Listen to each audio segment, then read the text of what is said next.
like GHD hair straighteners, Ghost fragrance, and Steve Madden shoes.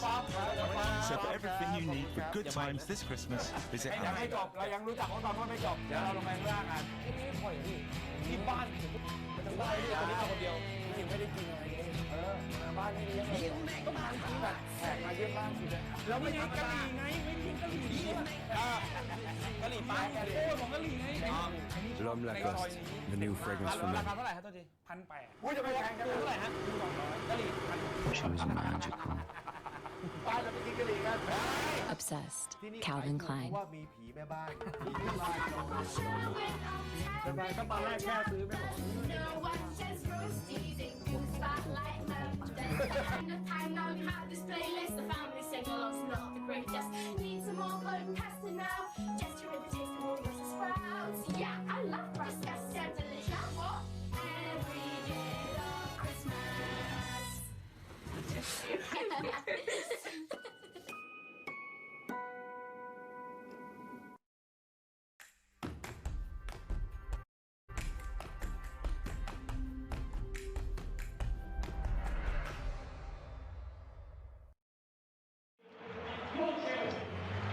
The games keep coming thick and fast as Newcastle United visit Stamford Bridge for the first of a mammoth run of Blues fixtures in December.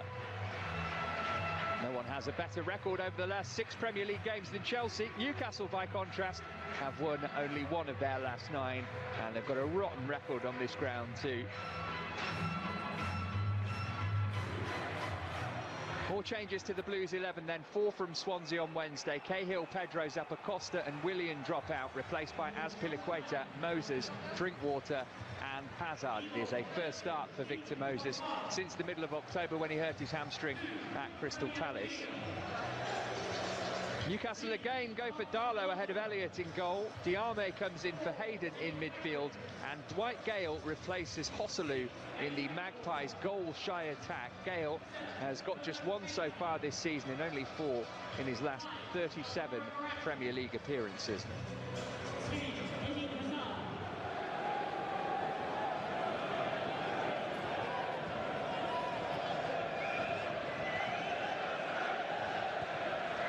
Hazard's made a clever run here. Lovely dab off as well, and the shot lashed in from Alvaro Morata. Well, that would have been a picture book goal.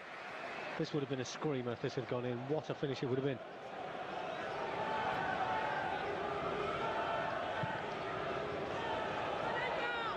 But toward Dwight Gale. Did really well actually there, Gale. Murphy trying to make something of it. Oh, it's going to come back Murphy's way here. Important touch, but it's turned in by Dwight Gale. Newcastle United take the lead. You can't say it hasn't been coming. They've made a fantastic start to the game, and Gale, who saves his goals for the big matches, adds 1 at Stamford Bridge to the one he got at Old Trafford. Well, I did say the lucky breaks seem to be going their way, and maybe that's the way they started the game, on the front foot. Initially Christensen gets battered into a little bit, but it was a fair challenge. But it's a first ricochet that falls into their path, and eventually Dwight Gale with a simple finish. There's the first one. I think Christensen should have done a little bit better. There's the ricochet that gives them a bit of an advantage. Courtois does well, to be fair, but it falls kindly for Dwight Gale, who finishes from close range.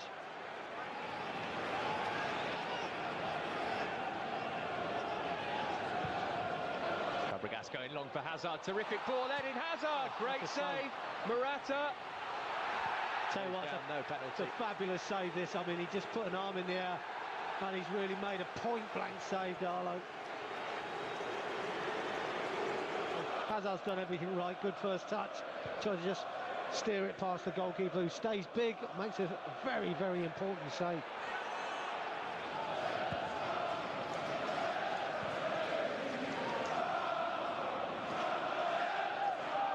Rudiger looking for Morata. Flag stayed down. Morata went down.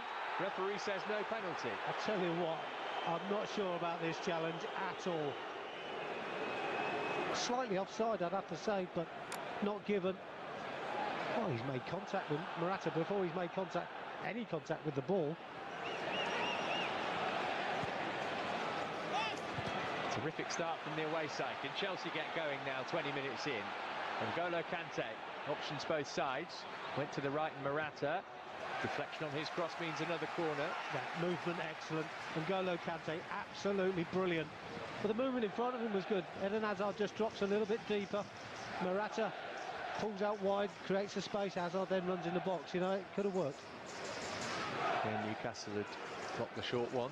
Kante sends it in. Christensen off the post. Getting closer. Dear oh dear, he's unlucky here, isn't he? Much better than the last header. Chelsea trying to keep the tempo up, taking the throw in quickly. Swept in by Fabregas. Alonso attacking it. Away by Mbemba. Well, the question is, can Newcastle survive this onslaught? Rudiger. Yeah, they're nailed in at the moment, but just got to be aware of the counter-attack. There's Piliqueta looking for Morata. Hazard! 1-1! Never in doubt when it dropped to him, was it? He loves a goal against Newcastle, does Eden Hazard. 7 in 10 in all competitions for the Belgian, whose hot streak continues. And Newcastle's lead for 10 minutes. Chelsea won, Newcastle won. Well, we talk so often about quality. The ball in initially here is absolutely brilliant. We were talking earlier about Piliqueta's involvement when he comes forward. The ball in was so hard to defend. But it's deflected into the path of Eden Hazard, but his finish is terrific. You know, some would say, well, he's not hit this cleanly. How often do we say you hit it cleanly like he did before, and Darlow makes a save? This time, he bashes it into the ground. Darlow's got no chance whatsoever. He's not sure whether it's high or low, and it flies into the back of the net. Terrific finish.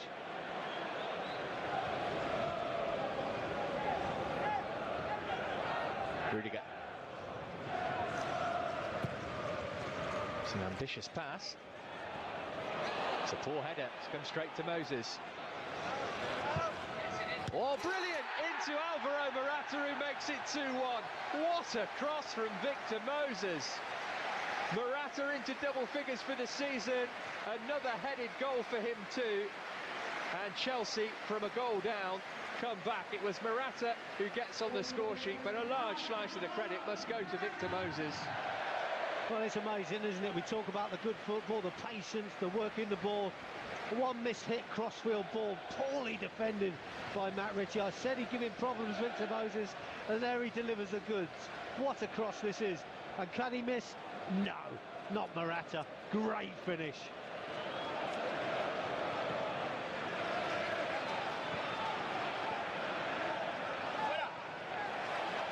Here's Morata. Breaks on again. Forward come the Blue Arrows. Hazard easily away from Diame, finding Fabregas. Couldn't get the shot away, gave it to Moses. He'll have a go. Block will come back out to Hazard. Put in from Mbemba. Drinkwater. On for Alonso. How's his cross? Oh, it's a good one. Fabregas attacked it. Drinkwater. Not a bad hit, always fading away from the goal. Yeah, he's done it on purpose. He's hit across the ball here. He started aiming it almost at the goalkeeper, but it fades away. Christensen going on a wander. Oh, it's a brilliant ball through to Moses as well. Oh, Morata could have added a third. How about that from Andreas Christensen, unleashing his inner David Luiz, and Chelsea get a corner. Yeah, well, it's a corner in the end. It doesn't quite make the contact, does he, Morata? But Christensen, absolutely brilliant. That's Piliqueta again. This is where he can provide a cross into Moses this time. Well, this is what he does, Cesar, isn't it? And we work it really, really well to make him that extra man in midfield, coming up from deep.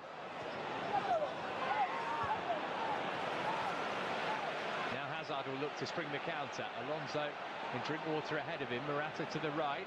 Hazard might be able to do it himself. Drinkwater looking for the give and go. It's Hazard! And again, Chelsea comes so close to scoring a gorgeous goal. Do you know what, Matt? This starts from N'Golo Kante, who wins the ball. He's unlucky. Eden Hazard running on.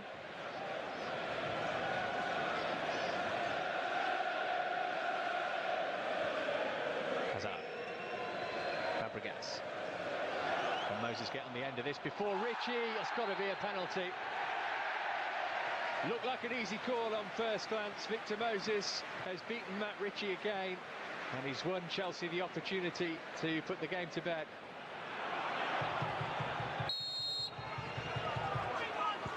Oh, beautiful.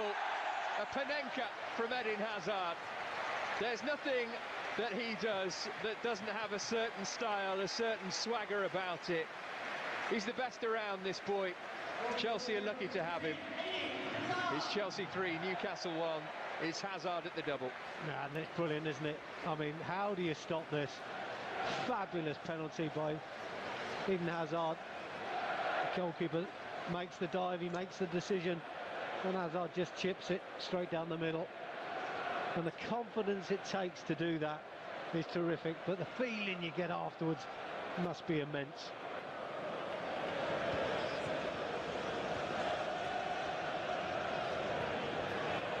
Shelby's lost out here. Morata, Hazard, this for the hat-trick. Eden Hazard, good save again from Darlow, who made himself big. Well, that was the one, wasn't it? I think that was the one, was standing ovation for Hazard, take the ball home and come off the pitch.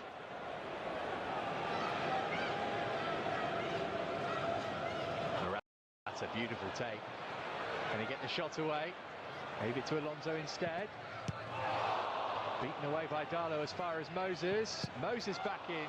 Shot blocked by Lejeune. Well, they've got a lot of bodies back there, haven't they, Newcastle? Not surprising they get the blocks away. Shelby. Space here for Murphy. Let it go first time. Straight at Azpilicueta and behind for a corner. Well, I guess it's a little bit of encouragement for the Newcastle fans behind the goal. It didn't sort of suggest there was any danger. Oh, and a free header which flies over the bar. Kieran Clark scored at that end of the ground before, in front of the shed. He got an equaliser in a 3-3 draw here against Aston Villa back in 2011. Collector's item, Kante's given it away. Shelby fancies a go from distance. Courtois was either supremely confident or knew he wasn't going to stop it had it been on target. Yeah, I think it's quite well wide, this one. Shelby looking through the middle here. Azpilicueta in the way.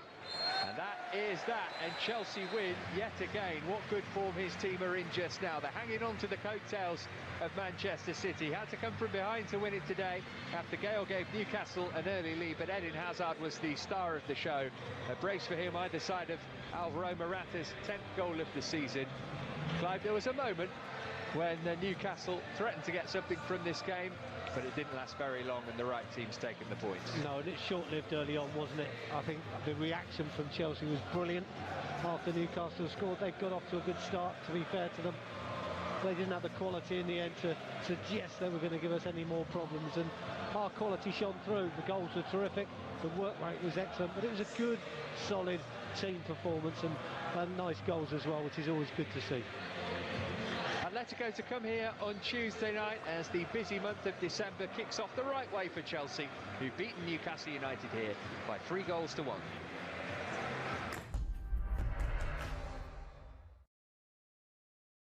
Who's got the corkscrew? I do. Cheers! He's got the cash. He's got a condo. He's got a car.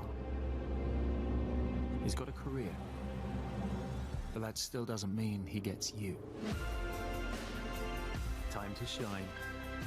Extra. Give a little bit. Give a little bit of your love to me. Give a little bit. It's not too late. Amazon have perfect last-minute gifts for everyone this Christmas.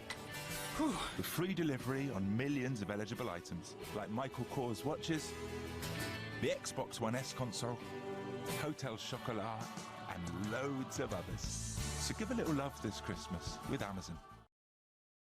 Hold tight, open your head, take a glass.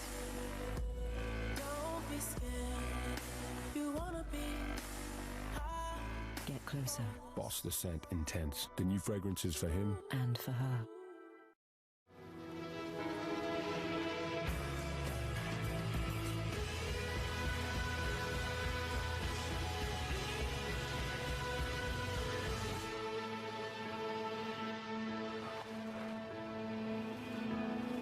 New Nissan X-Trail, built to build families. Now available from $299 per month on selected grades at 0% APR representative.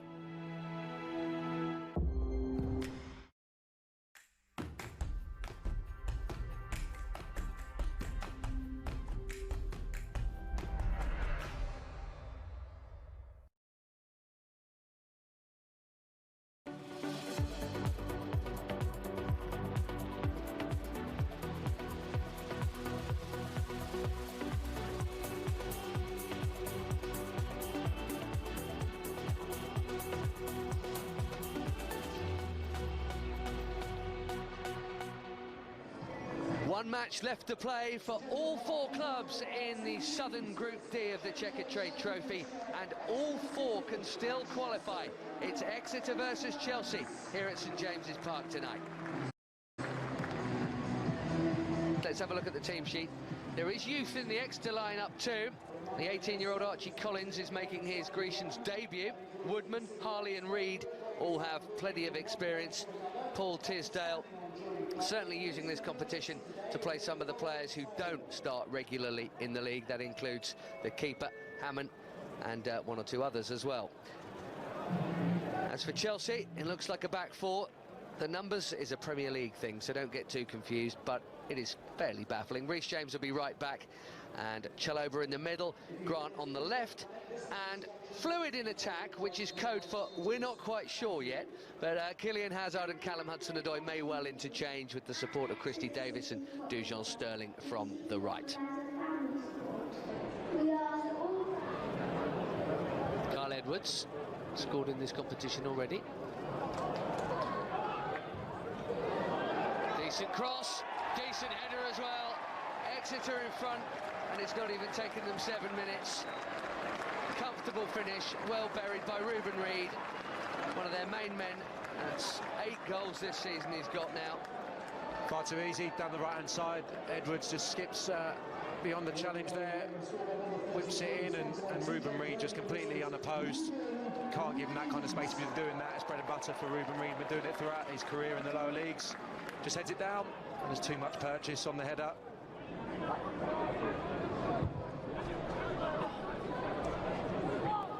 That's a good ball to find Sterling. Teasing cross as well. A good jump, even though it's wide from Hazard. He's done well to win that. Yeah, from a standing jump as well, really. Dug a good cross out, Dujon Sterling down this right-hand side to the byline. And like I said, it's coming out the sky, quite a lot of height on it. Difficult, really, to test the goalkeeper, but able to win it. Samet spreading the play again. Been looking for Sterling with that ball 3 or 4 times. They found him once. Well done, Reece James. And Maddox. Oh, lovely exchange with Hudson-Odoi. Will it bear fruit? What a shame it didn't, but wasn't that nice? Yeah, best bit of football from Chelsea. Brilliant initially from Jacob Maddox. Picks it up in the midfield area. Lovely exchange of passing with Hudson-Odoi. I think the pass was on to his right, Hudson-Odoi.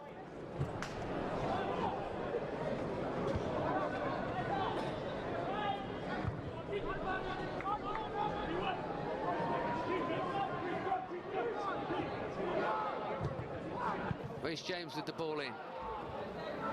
Maddox. Neatly done again. It's very tight through the middle. He's worked it well. Good response this from Chelsea. Sterling's cross and the deflection. If Dujon could have crossed in these first 24 minutes, Chelsea might have been in. Yeah, really good play in tight areas from Jacob Maddox, moving the ball really well out to Dujon Sterling. Infield onto his left side, and it's actually off the shoulder of Ryan Harley. Hudson-Odoi making the run, and he's quick enough to tight angle. He'd have done well to score from there. Yeah, good bit of play again from Hudson-Odoi. Kylian Hazard dropping in on that occasion, able to get turned. Good bit of play. Samet square to Maddox. That's good play from Hazard on the half turn. Nice little run from Hudson-Odoi on his weaker side, going away from goal. Burst onto the scene last season, just before his 16th birthday. He's just had his 17th, Hudson-Odoi. You don't want to get too excited too soon, because history tells you really shouldn't, but he does look a top quality player in the making, certainly, and only enhanced by that excellent showing with England's under-17s, and he wasn't the only one. Trying to get in here, and he is right on cue. He's equalised. Callum Hudson-Odoi makes it 1-1. Yeah, and it's been coming. It's been a good spell from Chelsea, and it's a horrendous defensive error. Reece James wins a good header there. It's Craig Woodman, just doesn't get enough on the header. James Hammond comes, can't get to the ball. Great persistence from Hudson-Odoi, chasing a lost cause, threads it through the goalkeeper's legs, and just on the half volley, passes it into the unguarded net.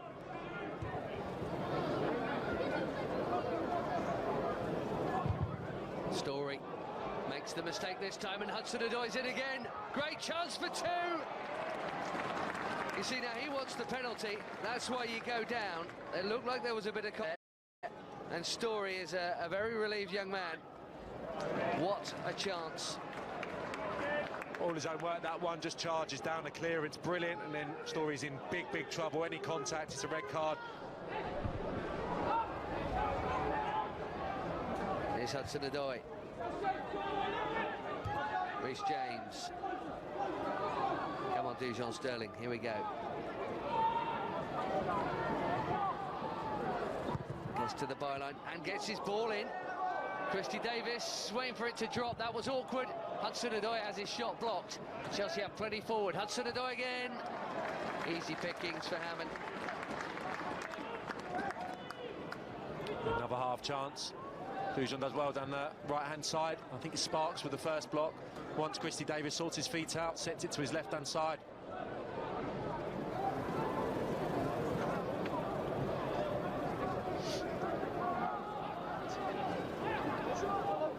Hudson-Odoi, deep cross, James round the back, and the angle only fractionally too much for him, and then he fouls his man. What a shame again. Keep saying that, because it keeps happening, nearly.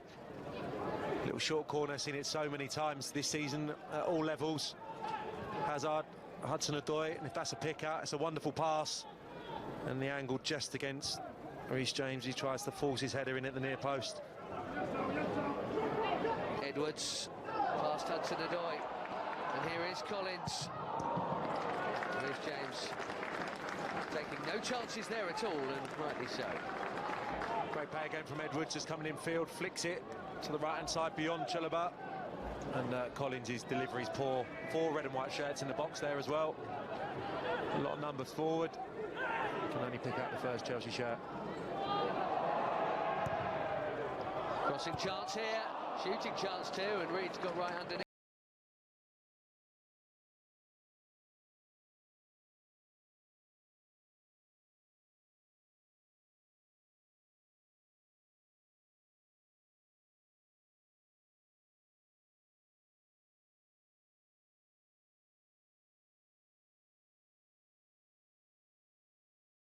Byline, stands it up above Craig Woodman, and coming in from the left-hand side, Reece James, all about the contact, downward header, past Hammond in the flash. Really good goal. It's another short corner as well, and that little shimmy, Willian-esque from Hudson-Odoi.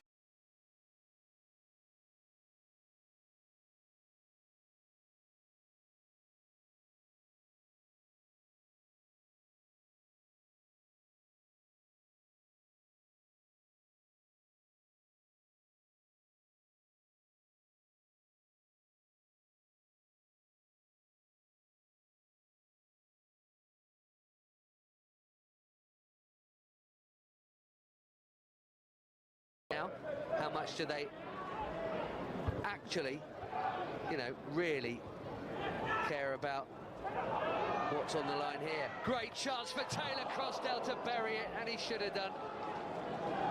Oh, what an opportunity, and you can see from his reaction, he knows it ought to be 3-1. Yeah, that's a crucial moment. It's a bit of a sitter for him. That's a lovely ball, just with his studs. Jacob Maddox right into his stride. big. 7 or 8 minutes now, concentration, dig in. Well, do their part of the bargain, that's all they can do tonight. Yeah. If it's not enough, it's because the damage was done with those shootout defeats. But what it's looking like here, forget the penalties for a minute, Sam. So we're talking about 3 games against league opponents and not losing a single one of them. 2 draws and whatever this is, it's probably not going to be a defeat, let's be realistic. It might be a draw, but huge amount of credit whatever happens. St. Clair to Sterling. Floaty cross, free header, it must be, it is! Josh Grant, 3-1. And surely that's the win now. Goalkeeper's disappointed at that. That's a brilliant team goal. It's probably 5 or 6 really good passes. Sam into Harvey Sinclair, the overlap. Brilliant play again. Dujon Sterling onto his weaker side. Flighted cross. Josh Grant just does enough to get that over the line. I think Hammond will be disappointed with that. Firm header again, down towards the target. Goalkeeper gets both hands on it and pushes it high into the net, and that should be the victory.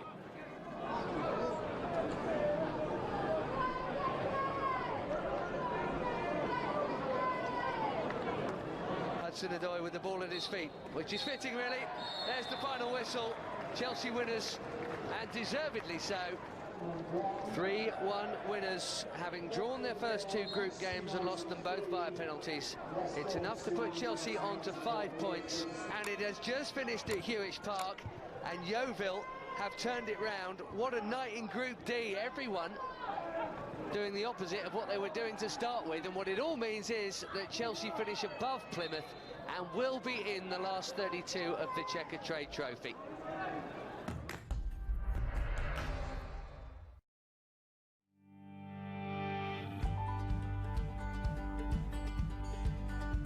My name is Nicholas.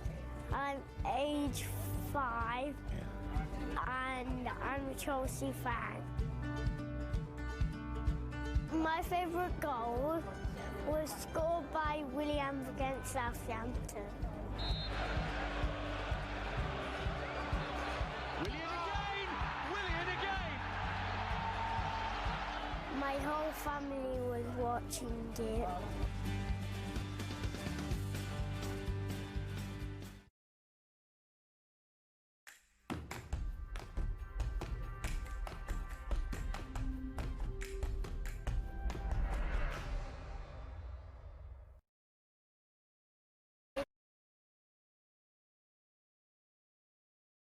My whole family was watching it.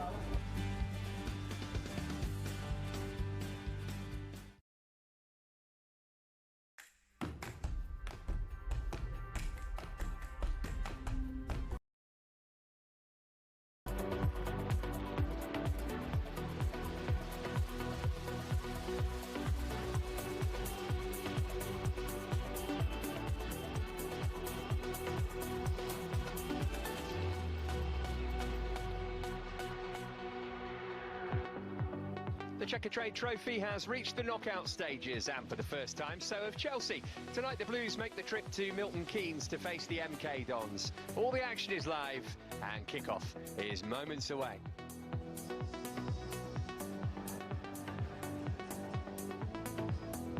A very good evening and welcome to our coverage of MK Dons versus Chelsea in this last 32 Checker Trade Trophy tie. The Blues negotiated a tricky-looking group to get to this stage. The Dons won theirs. They're hoping for a repeat of their success in 2008 when they lifted this trophy. Well, this is how Chelsea booked their place in the last 32. A 3-1 win at Exeter last week. They came from behind to do it as well. Reuben Reid heading the hosts in front early on. Chelsea knew that only a win would get them through to this stage. Callum Hudson-Odoi, who's been the star of the show in this competition so far, made it 1-1. And then Reece James from close in headed Chelsea into the lead. He's got a good goal-scoring record this season, and it was another defender who put the seal on the victory from an almost identical spot. Josh Grant heading home for 3-1. So this is the state of play after last night's results. It means that there are only 2 academy teams left in. Chelsea, who won at Scunthorpe. Leicester, who won at Scunthorpe, and Chelsea playing tonight. West Ham hammered 4-0 at Luton, and Swansea beaten at home by Charlton in a close game too. There are some matches going on tonight. Blackpool have just taken the lead against Mansfield, actually, and Peterborough are hosting Southend. The draw is regionalised all the way up until the quarter-finals. The draw for round 3, by the way, takes place Friday lunchtime. But it's this game which is our focus tonight. And Clive Walker alongside me, as we'll get to in a moment when we see the 2 team sheets. Chelsea have gone strong. MK Dons might have taken a collective sigh when they saw the Chelsea 11. I think you're right, Matt. I think sometimes, you know, when you're in the dressing room and you see the team sheet come in, you sort of expect certain players to be playing, but I think the ones that we've got out this evening might shock them, you know, and I think having looked at the team that we've put out, very, very strong, I feel this is something that Joe will be looking forward to winning this game. It's a short turnaround for Joe Edwards, who's in charge of the under-19s yesterday as they booked their spot in the knockout stages of the UEFA Youth League. Let's have a look at the 2 teams then. As per the tournament rules, MK Dons named 4 outfield players who started the last league game. They are Williams, Wootton, Goulburn and McGrandles. Ryan Seeger's faced Chelsea's development squad before. He's on loan here from Southampton. Kieran Agard is their top scorer. He's only amongst the substitutes.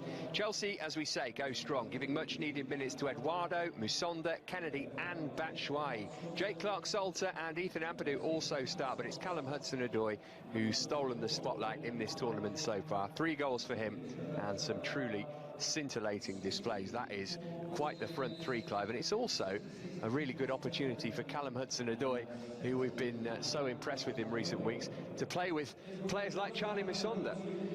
I think the front 3 are frightening, and I think if the MK Dons players don't know much about these 3 up to this point, I'm sure they know a bit about them, but I think this is a chance for them to really shine. You know, Charlie Musonda's terrific. Batshuayi we know all about. However, it'll be good for him to play. I like to see him wanting to play after injury, of course, and coming back, so he'll want to impress. But Callum Hudson-Odoi certainly has raised a few eyebrows this season already, and is just going from strength to strength for me. He will enjoy playing with more experienced players, so definitely with Batshuayi, you know, that's hopefully that'll be a great link-up. Yeah, Batshuayi missed the whole month of November. He came on for the last 10 minutes last night. If you haven't seen Callum Hudson-Odoi yet, you're in for a treat. He's only 17 years old. He looks a proper star in the making. Gavin Ward is the man with the whistle tonight. No surprise to learn it's the first Chelsea game he's officiated. It's the 16th time he's been in charge of an MK Dons match. It's they who will get the game underway. They aren't doing great in League One at the moment. Currently 16th, only 4 points above the relegation zone, 11 off the playoffs. As I say, they have won this competition before. It is a pretty sparsely populated Stadium MK, which is in keeping with how the competition's gone before. It's not without its critics, but as with any cup competition, the further you go into it, the more credence it gains. Remember the finals at Wembley, and everybody wants to be a part of that. Certainly does, you know, and I think, you know, as a player, you've been asked to play against a certain team at a certain time in a certain trophy. And you just want to go out there and win. You want to play well, score goals, win matches. And winning is the emphasis, because this is a great learning curve for younger players. They get an opportunity, as we've seen with our guys today, to play with the likes of Batshuayi and experienced players like that, like Charlie Musonda as well. So, you know, it's a good learning curve for the younger ones, and it's all about winning. Well, we were wondering about formation and the exact nature of it. The first question answered, Ampadu in defence and Chiloba in midfield. We have seen that before, but it's interesting that Ampadu seems to always play in defence for the development sides, and his 2 first-team appearances have come in midfield. Yeah, it's interesting, and we always talk about development and progression and where the clubs see them going, and it's good that they can play in different positions. I think it's got to be an asset for the squad in the future. I mean, he's a young man, Ethan, but certainly has produced some great performances. It's a pretty young MK Dons team as well. Scott Goulburn at 29 is by far the oldest player. Here's Charlie Musonda. He's had his injury problems of late as well. Kyle Scott, who's not had much football for anybody this season, getting a rare involvement tonight. This is the first time he's played in this competition. Musonda looking for room for a shot. He'll find it too, and that's a really strong hand to keep it away from Weiger Seitzma. But Chelsea making their intentions clear early on. Yeah, I don't know if there's a little bit of nervousness there for the MK Dons, because they've really backed off Charlie and allowed him to take the strike on. And he strikes it really sweetly. Good save by the keeper. Nice little tester for him. But you can't give Charlie Musonda too much space. A goal on his full debut against Forest, of course. Now, Scott's been given the slip here by Thomas Asante. Salter quick to get Chelsea back on the ball. Read it really well, didn't he, Jake? Just stepped into the gap, the space that was there, stepped into the position and just killed the break completely and with ease. I'm guessing Clark Salter and possibly Chalobah too might be up for loan in January, so this is an important night for them because there'll probably be more scouts than spectators here. Well, yeah, I mean, if they don't know the boys already, I'm sure they've been scouting them most of the early stages of the season, because we all know that Chelsea like to loan the younger players out at some stage. And yeah, you know, they're at that age, aren't they? That amount of ability that they've got, we've seen. Not quite ready for the first team, perhaps, but certainly ready to push it a little bit further forward. Here's Kennedy, all pace, got Batshuayi and Musonda in support. Cross was aimed at Batshuayi and turned behind by Joe Walsh for the first corner of the contest. It's good to see Kennedy using his pace, isn't it? I love to see him run with the ball. Really is good with it at his feet. Really makes some good ground here and drives forward. Just the final ball in. I thought he could have done a little bit better. Trouble is, when you're moving at that speed and that pace, you see a gap, your head goes down to look at the ball, and by the time you've played it, it's closed. Hudson-Odoi will take the set piece. Rolled it in low toward Batshuayi. Block from Walsh. Kyle Scott stopping any counter. He's nicked that ball very, very neatly, hasn't he, Kyle? Just read the situation really well. Batshuayi was unlucky. Hudson-Odoi sending it back in. MK Dons have hardly crossed halfway in the opening 4 minutes here. No, it's been dominated, hasn't it, so far by Chelsea, and you'd have to think that MK Dons, if you're playing for them at the moment, being the home side, you'd have expected something better, but I expect their time will come. At the moment, Chelsea just completely in control.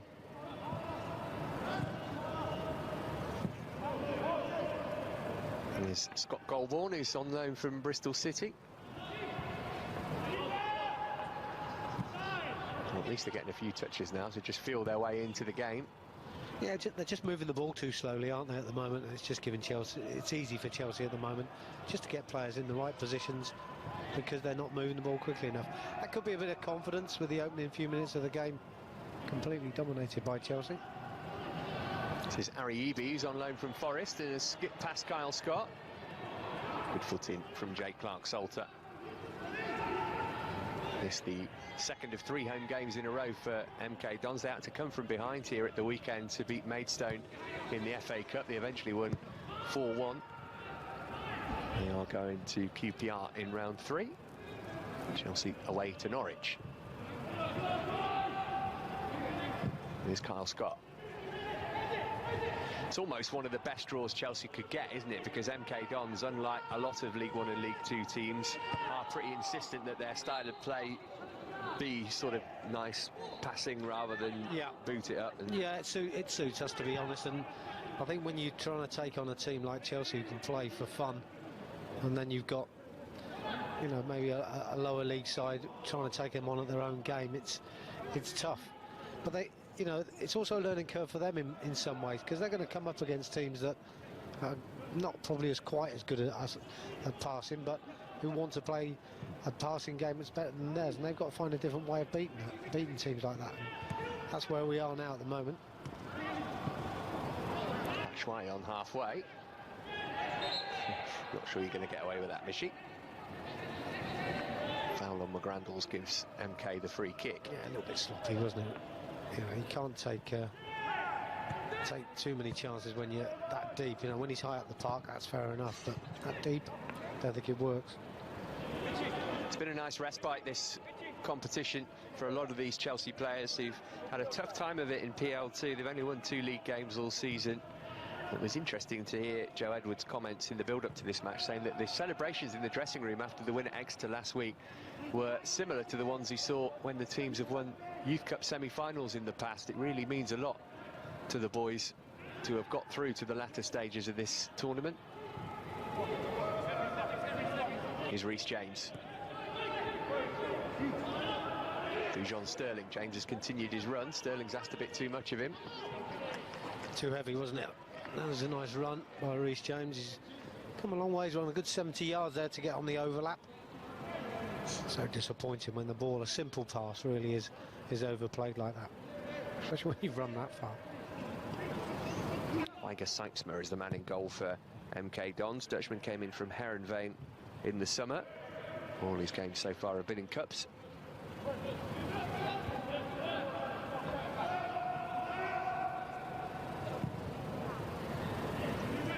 Here's Joe Walsh, former Wales under-21 international. Did have a season in the Championship, MK Dons, but it was just the one. Promoted in 2015, relegated again a year later. Really readjusted to life after Carl Robinson. He left this time last year. Robbie Nielsen came in from Hearts. Hasn't quite had the impact they were hoping.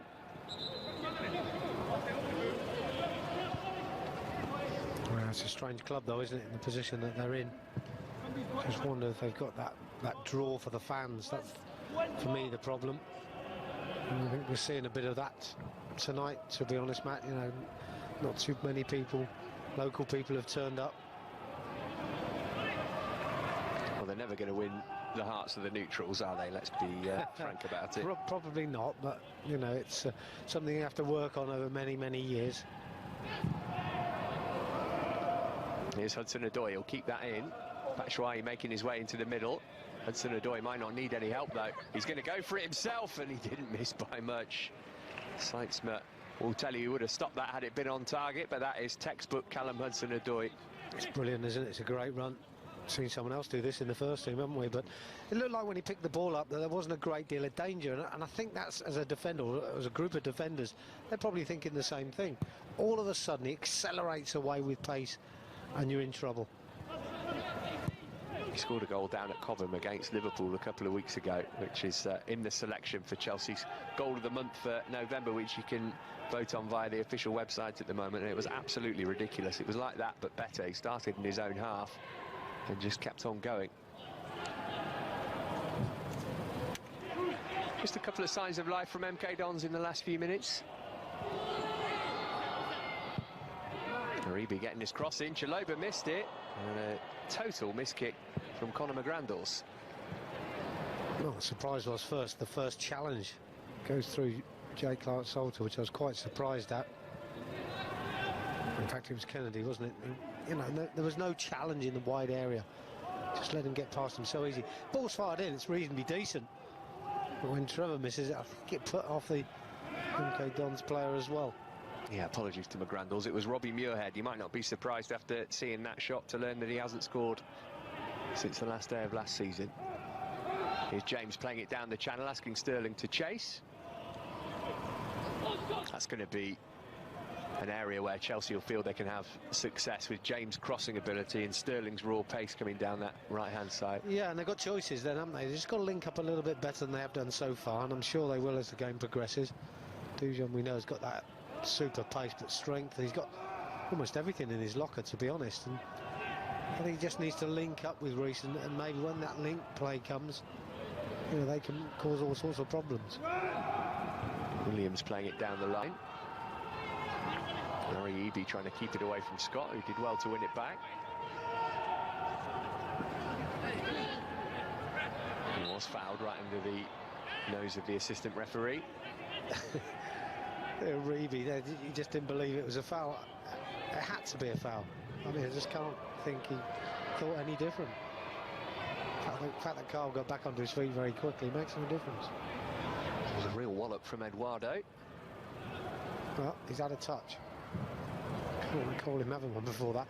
I mean, it has been all us, but obviously MK Dons are now coming into the game. We're having to do a little bit more work. A little tug on the shirt of Reece James. brings the free kick. Brandon Thomas Asante maintaining his run of having featured in every game in this competition this season. This is only the second one he started, though. He's only 18 years of age. Scored against Oxford in the last group game. MK won that 4-3 away from home to book top spot in their group, so that's why they are playing Chelsea. The winners of the group get a runner-up. That was how the draw was made. It's a bit loose from Eduardo. Salter keeping a cool head to find Ampadu. Yeah, a little bit sloppy, isn't it? And we're not as crisp as we were early on in the game. Chaloba's given it away, or almost. He would have if Harry Eby controlled. Even that's sloppy as well. Kennedy has an extra touch. Ball should have been moved on a lot quicker. Harry Eby, just the one in the middle to aim his cross at. Who did that come off last? Everybody appealing. Corner for MK. Oh, Ethan Ampadu in a good position to make the challenge, but we give the ball away a little bit too cheaply. And MK Dons were able to sort of build the momentum and attack, and it's a good early ball in as well. Good defending, though. Heavy artillery from the back going forward. Williams, Walsh and Wootton.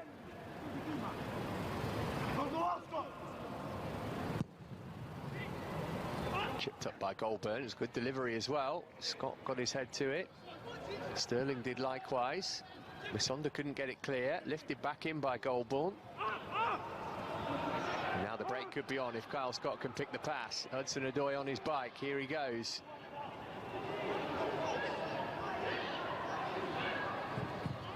Had options, couldn't pick one out there. There were 4 MK Dons players in his way. All the blue shirts were to his left. Yeah, great run by Charlie Misonda. He's run 70, 80 yards to get up with Hudson-Odoi and support Batshuayi as well. But I think he just ran up a blind alley there, Callum. And I think on another day he just checked, goes outside, then delivers across the face of the 6-yard box. And it could have been a simple tap-in for the likes of Batshuayi and Charlie Misonda. Chaloba strong enough to hold off the pressure. Misonda had a look over his shoulder, saw he had some time. Batshuayi did well to make something of the pass.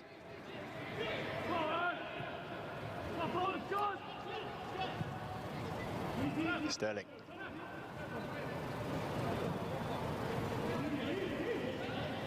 Again, the movement of the ball pretty slow and sluggish. Gives the MK Dons an opportunity to get everybody back and into position. Just makes the job harder. What looked like a promising opportunity to break. James working it out to Sterling.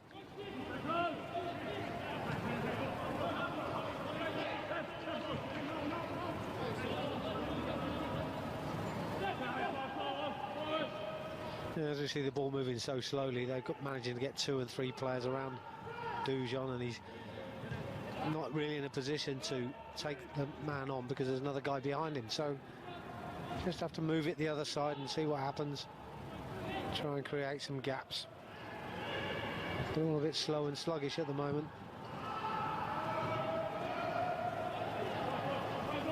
Clark Salter, World Cup winner, of course.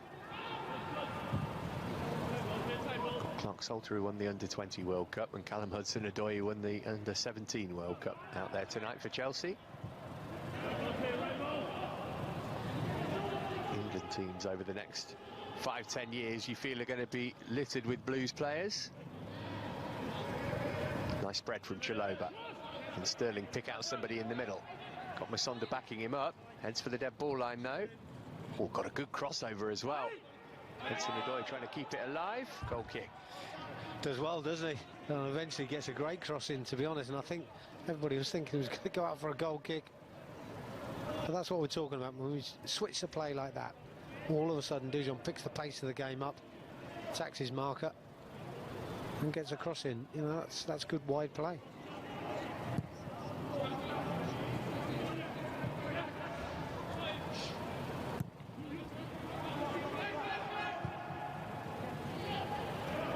Williams. Ampadu's headed down for Jake Clark-Salter. See, rolling across the bottom of your screen, some good news coming in. Chelsea 2-0 up against Spurs in the Continental Tires Cup. Hannah Blundell and Fran Kirby, who just can't stop scoring this season with the goals. That game is doubling up as the testimonial for Claire Rafferty, who's celebrating 10 years with the Chelsea ladies. First time Chelsea and Spurs have met in a competitive ladies game, that. Well, let's hope they go on. Always good to beat Spurs at every single level.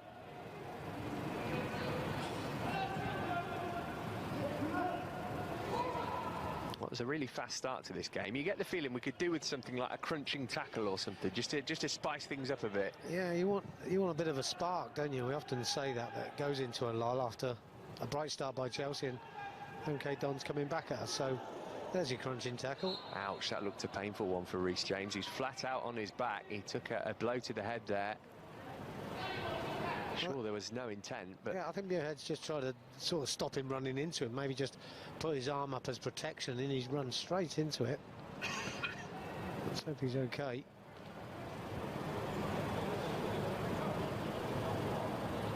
Well, the good thing is he's talking to the physios and making sure that he's okay. They'll take their time over this. The referee was right to stop the game, but you're right, Matt. Yeah, we need something. We need a spark. We need an edge. Players like Hudson Odoi, Charlie Masonda not really got on the ball enough. Just overran the ball here, and there's the collision. No, it's unintentional. It's just one of those things. He's certainly taken a blow to the side of the head, and looks like they're working on everything to check he's okay, which is the right thing to do. Well, we've got this break in play. Let's go through the rules of this competition, because it does take a while. We'll go straight to penalties if it's a draw at 90 minutes under the new ABBA rules. In terms of the requirements for players, the EFL clubs, so MK Dons in this case, they have to play 4 first-team outfield players, and you qualify as a first-team outfield player. You're sitting comfortably because it's going to take a while. If you started the preceding fixture, or you start the next game, or you're in the top 10 appearance makers for the club so far that season, or if you've made 40 or more first-team starting appearances in your career to date. Keeping up with that, Clive? Of course. And for the academy side, you have to play 6 players who were under 21 when the tournament started. Chelsea got loads of them out there. They've got a couple of 17-year-olds on the pitch, 3 17-year-olds on the pitch, in fact. Good to see Reece James is okay as well. Game's back off and running, and he's back into position, so that's a good sign. Looks to be okay and unflustered by what happened. It looked quite nasty at one stage, but he's a tough lad. As we know, absolutely no risks taken with head injuries in football these days. Chelsea's medical staff, the best around. Good win back from Kyle Scott. Oh, I thought so. Referee disagreed. I can't believe that's given us a foul, to be honest. Just quicker to the ball than Nesbitt, and I think he deserves to. Often, as always, when one player goes to ground and the other one stands up, I think if he'd have gone to the ground, Kyle Scott, I think the referee might have played on. Goalborn under pressure from Misonda, had to go all the way back to Walsh. Scott Wharton moving it on to George Williams in his second spell as a Dons player, having re-signed from Barnsley last year. Well, Charlie Misonda came close to opening the scoring in the first couple of minutes. That really as close as we've come to a goal. As we said before, though, the game seems to have slowed down quite a lot. Some of the passing's gone awry and it's not crisp. Opportunity here for MK, though, maybe. Shot blocked at source from Ryan Seeger. Aribi. Here's Nesbitt. Cross was too deep.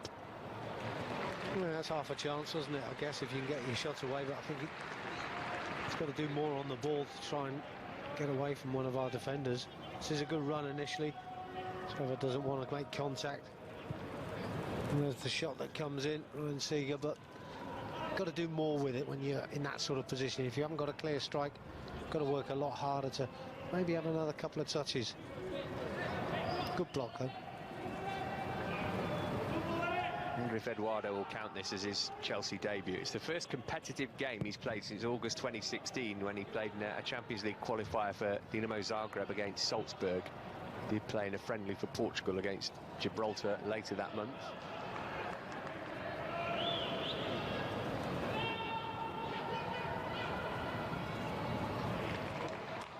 Aribi away from Clark Salter. No foul there. I don't think it's a foul. I think he slips over. Oh, that's a foul. Referee will play on, no. Carl Scott, good ball to Batshuayi up against Walsh here. Support if he needs it, but he doesn't, because he's going to put it into the net and give Chelsea the lead. Michy Batshuayi, a moment of genuine class from the most experienced and decorated footballer on the field. And Chelsea take the lead midway through the first half. Lovely weighted pass from Kyle Scott. Batshuayi had plenty to do thereafter, but didn't he do it well? Well, again, it just shows the ability that Chelsea have got as a football club in the way we counter-attack. You know, the ball won initially on the edge of the penalty area by Ethan Ampadu, helps it on to Kyle, and Kyle's pass, you're right, Matt, the weight of the pass was excellent, because what it does, it gives Batshuayi an opportunity to keep it to his feet, or just let it run across his body. On this occasion, he lets it run. Now the defender's got a problem, just takes him on and smashes it in the corner. Terrific goal, absolutely brilliant. Just what the game needed. Might see a little bit more enthusiasm from MK Dons going forward, although we might say maybe Chelsea can build on it quite quickly. Decent hit, but might the goalkeeper have done a bit better? I think it's a tough one. I think he's hit it really well. No, I don't think so. I think it's actually dipped a little bit just as he went to make the save. It sort of dipped under his hand. I think Mishu has hit this ball so well, clean and crisp. As we always say, you know, if you do strike it that well from that distance, we've seen Charlie Masonda's power from there, but that's why he's certainly got immense power himself, and he's shown it there. I don't think you can blame the goalkeeper. Just proves again, though, you know, teams against us, what we like at the counter-attack, both at this level and in the first team. You know, they have to make sure everybody's in the right position when we're on the attack. Sorry, when we're defending. So, if you don't, that pass by Kyle Scott makes all the difference, because they weren't ready for it. Fourth different competition Michy Batshuayi scored in for Chelsea this season, from the Champions League to the Checker Trade. A couple of goals. And in the first team, you know, they have to make sure everybody's in the right position when we're on the attack. Sorry, when we're defending. So, if you don't, that pass by Kyle Scott makes all the difference, because they weren't ready for it. Fourth different competition Michy Batshuayi scored in for Chelsea this season, from the Champions League to the Checker Trade. A couple of goals for Belgium too. I mentioned it a few times before, but his goal, such a good ace for Antonio Conte to have up the sleeve, isn't it? You know, if you need a goal, you know you've got somebody who, if he gets a chance 9 times out of 10, he puts it in. Absolutely. And you know, even at this level, you know, this will do him a power of good. The confidence that you get just by scoring goals in training and then taking it onto the field of play in a proper cup competition, and you're putting in the back of the net. He'll absolutely love that. He's a goal scorer for sure. Here's Jake Clark-Salter.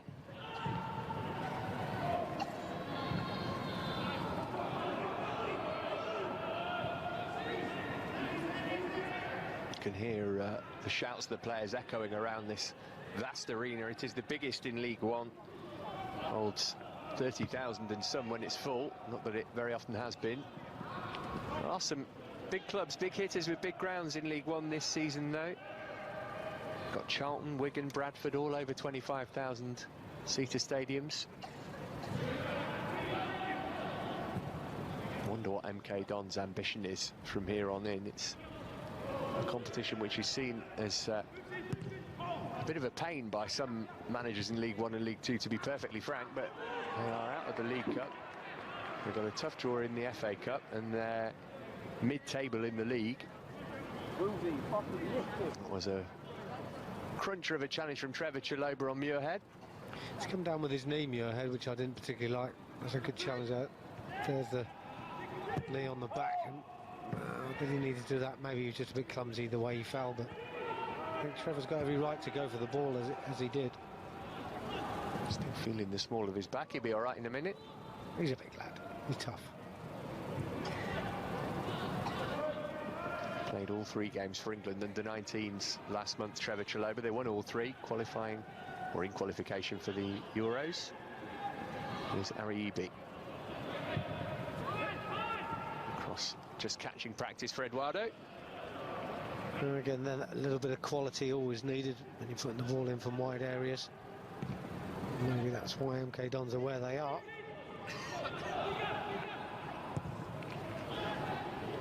Just feel there's an air of confidence about the lads, and I felt it's been there from the start. You know, we got off to a bright start. That was good for everybody. MK Dons sat back and allowed us to have possession, but also we were good with it. And then they came back into it a little bit, but the goals changed everything. That confidence flowing through the lads at the moment. If you're late joining us, Chelsea's team including Kennedy, Charlie Musonda, Michi Batshuayi and Eduardo in goal. Muirhead's cross might give Eduardo something to do, but it did not. That's a great ball in, isn't it? What a good delivery this is. I think Ethan Ampadu's just got a slight touch on this, which has just put him off in the middle. However, you've got to say, if he makes the right contact, it's a goal all the way. It's a lovely delivery. It's the best cross we've seen so far. He's got 3 goals this season, Ryan Seeger, including 1 in this competition. Chelsea and Leicester, remember, the only academy sides left in it. Leicester having won at Scunthorpe yesterday. They went strong too. Had Iheanacho and Ulloa up front, and Marty and Dragovic, both internationals, played too.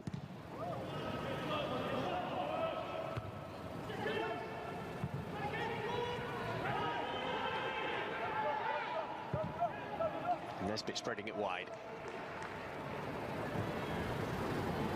Williams moves it right side, but Ariibi's not going to be able to keep that in.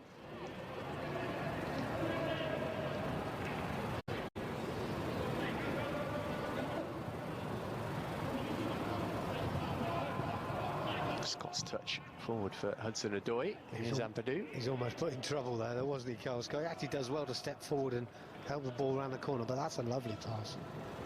I'm really impressed with Scott's touch, actually, in the opening half hour here. Given how little football he's had, you could forgive him for being a little rusty, but he looks right on it, the Chelsea midfielder. Something we've been so impressed with from him over the last couple of years. Absolutely.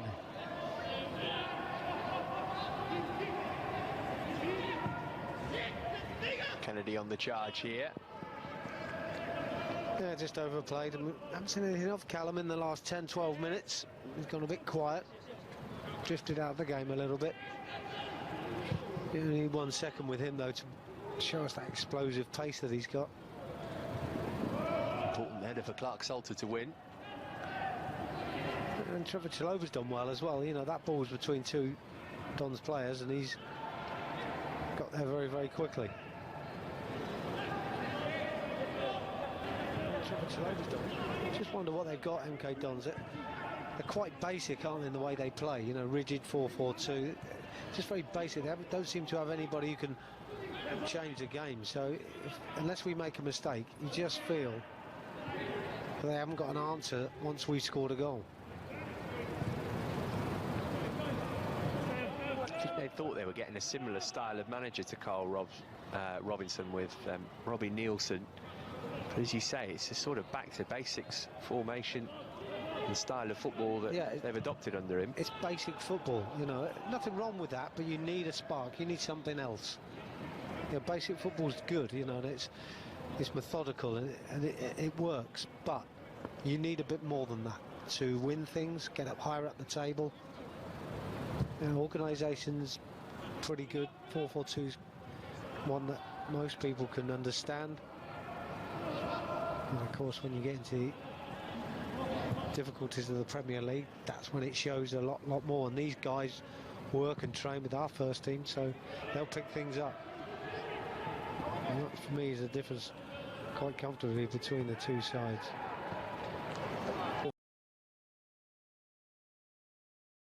.4-2's one that most people can understand, and of course when you get into difficulties of the Premier League, that's when it shows a lot more, and these guys work and train with our first team, so they'll pick things up. And that, for me, is the difference quite comfortably between the two sides. Nielsen led Hearts to third in the SPL and they qualified for the Europa League. That was why he caught the MKI.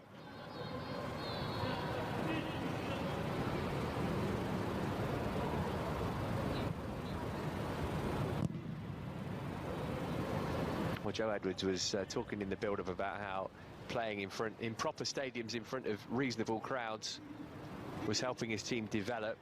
Hasn't quite worked out that way tonight because this stadium is so big. Has more got the feel of a PL2 game that's being played in a main stadium, as they refer to it. But Chelsea's attitude and application has been absolutely spot on so far. I'm not sure you can say the same for the home team. No, they've not really warmed their fans up, have they? They've not inspired them, they've not really taken pot shots on goal, and the crosses have been pretty poor. Here's Scott. A few Chelsea fans who've made the trip, as they have done in most of the other games too. There'll be a few based here, of course, as well. Good turnout down at Exeter last week. Here's Reece James. Sterling tight to the touchline.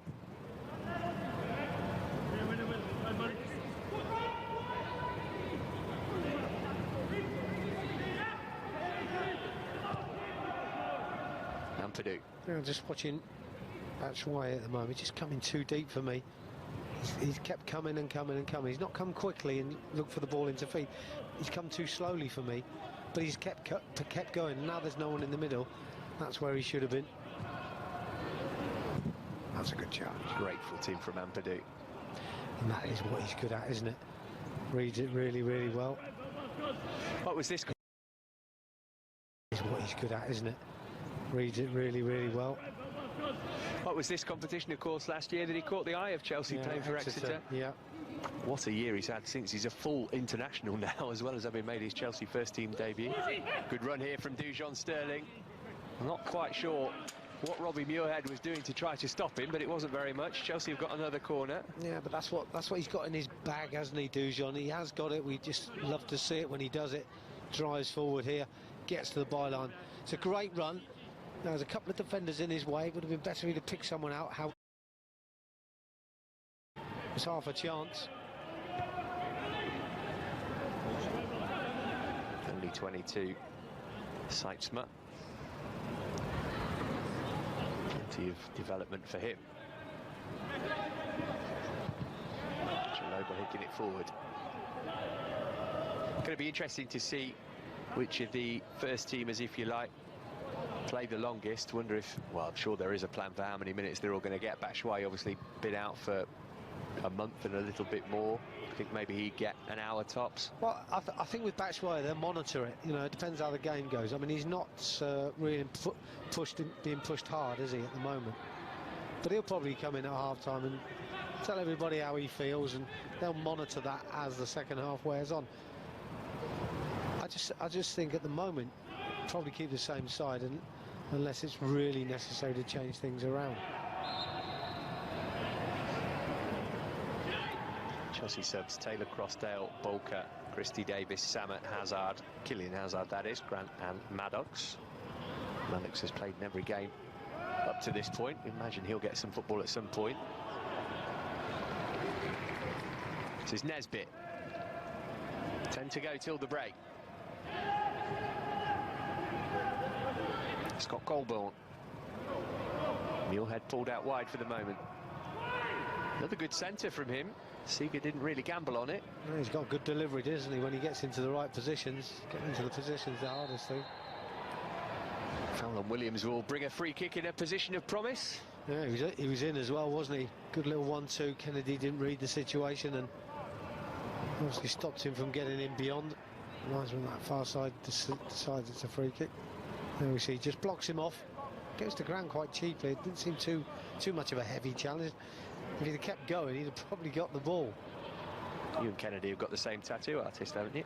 We have, yeah. Mine are a bit older than his, though. Colborne's trotted over to the right side to take this. Walsh want to keep an eye on here, probably the tallest player on the pitch. Needs a quality delivery though. MK have struggled to create chances from open play.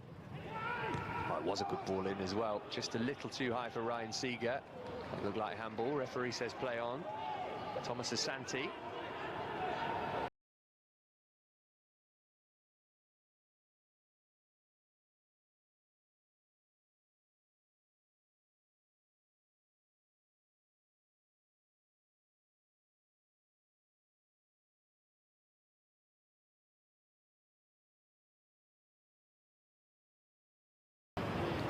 Goldborn's trotted over to the right side to take this.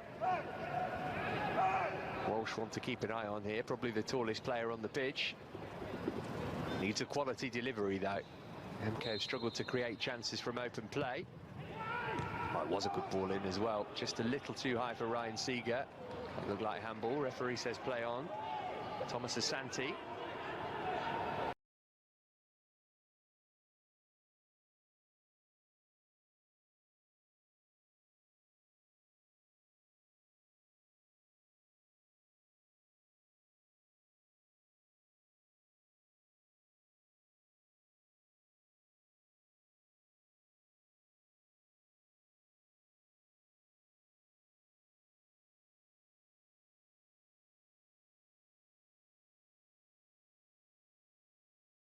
To get his touch right and find the positions after that lovely strike early on. I think if that had gone in, would have made a big difference to his game. Maybe he can do something now. He's pulled it back because he was fouled initially, and he is going to dip into his pocket this time. Mr. Ward. See that as a booking, however. Charlie really could have gone on from that, I felt. He just tries to check back and put it through his legs. It doesn't work. Looked like he was going to lose control of the ball. McGrandles going to have to tread carefully for the rest of the game. It's just a handout, isn't it? He's not actually pulled his shirt. The referee sees that enough to give him the yellow card. It's a bit heavy. Coming in from Norwich in the summer, McGrandles.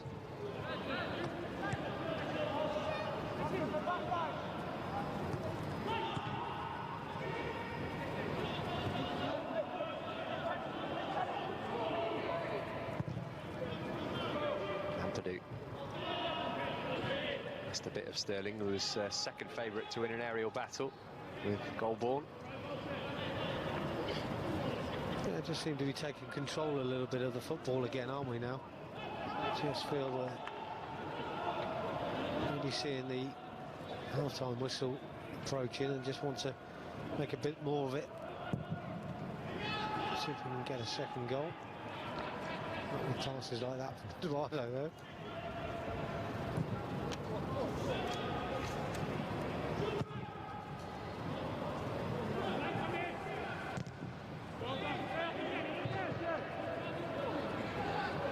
Good decision by Reece, to be honest, there. I think he was waiting for communication, got it from his goalkeeper and makes a decision very, very quickly. That's good defending. Gives us a chance to get back into position.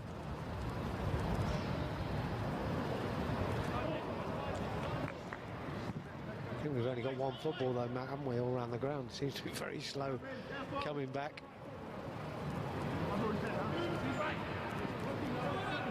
Goldborn's throw. Near corner. I think he's got this one wrong, the referee. I really do. I think Carl's done really well this time. We'll see it here. There we see it, another toe. Should have been a goal kick. Chelsea will have something to say if this results in a goal. Cleared away by Chalobah. Aribi couldn't get to the loose ball. We'll have another go though. It's straight into the gloves of Eduardo. That's a great delivery, isn't it?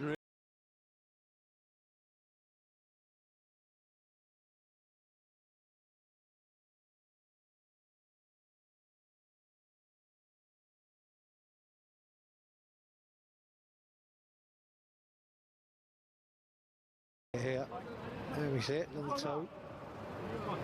Should have been a goal kick.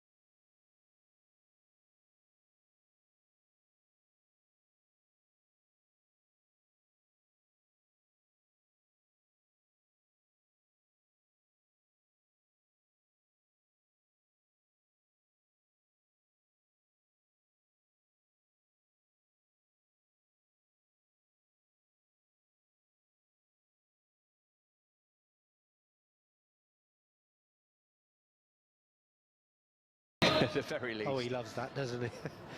But that's Chelsea at their best, to be honest. You know, that's where we are. That's where the football club plays a lot of their football in that sort of style. And it's good to see it works through the under-23s as well. Might be a long second half for MK. Yeah, for me, Matt, they just got to come up with something different. You know, and as we said earlier, they've got a certain style about them, but for me, it's an easy one to deal with. As long as we stay focused and concentrate. They've not shown us anything to suggest that they're going to change anything. So it's probably up to the manager at half-time to maybe come up with plan B. Because if they continue to play in this style, Chelsea just want to get more goals. There are going to be 2 additional minutes once we've played the final 2 minutes of regulation time at the end of the half.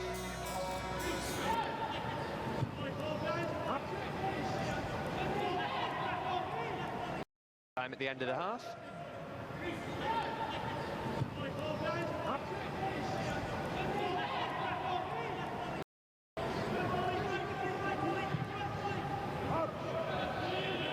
Hudson-Odoi.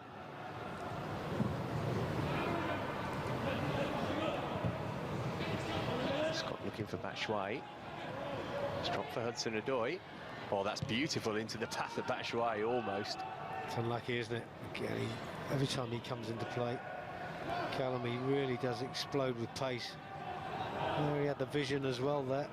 Now he's looking hungry for the ball. He's enjoyed his last couple of minutes.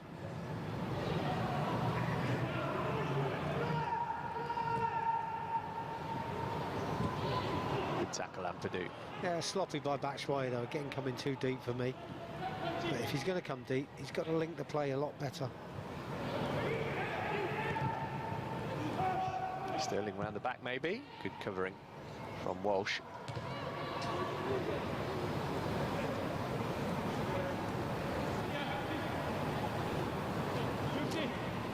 Well, the senior pros in the MK Dons team, the likes of Wootton and Walsh at centre-back, will not be too impressed with being beaten by a team of under-23s. You'd think that they might come out with a bit of fire in their belly or have something to say to their colleagues at half-time, Well, maybe. yeah, you fancy it more in the dressing room, I think, that something's got to change because you know, certain players probably not believing they can win this game. I think from Chelsea's perspective, it's only a question of just going on and getting more. Musonda. Hudson-Odoi, man over was Kennedy, went for it himself. Oh my goodness me. Callum Hudson-Odoi gets the goal, but the assist goes to Weiger Seitzma. He really should have kept that out. It's a nightmare moment for the Dutchman, but it's another goal in this competition for Hudson-Odoi, his 4th, and Chelsea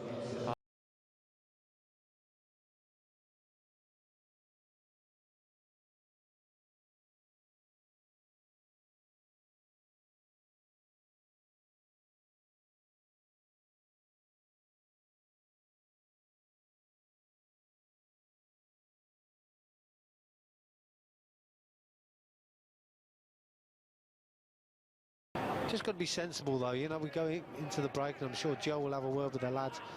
Be sensible. You know, control the game, be in charge of the football, be positive with it, but just bide your time. More opportunities will probably come. 3 minutes, not 2, a stoppage time. Maybe Chelsea can get another goal. Bear in mind, West Ham were thumped 4-0 at League 2 Luton last night. This is impressive stuff from the Chelsea boys. There might be first teamers out there as well, but they've blown MK Dons away here.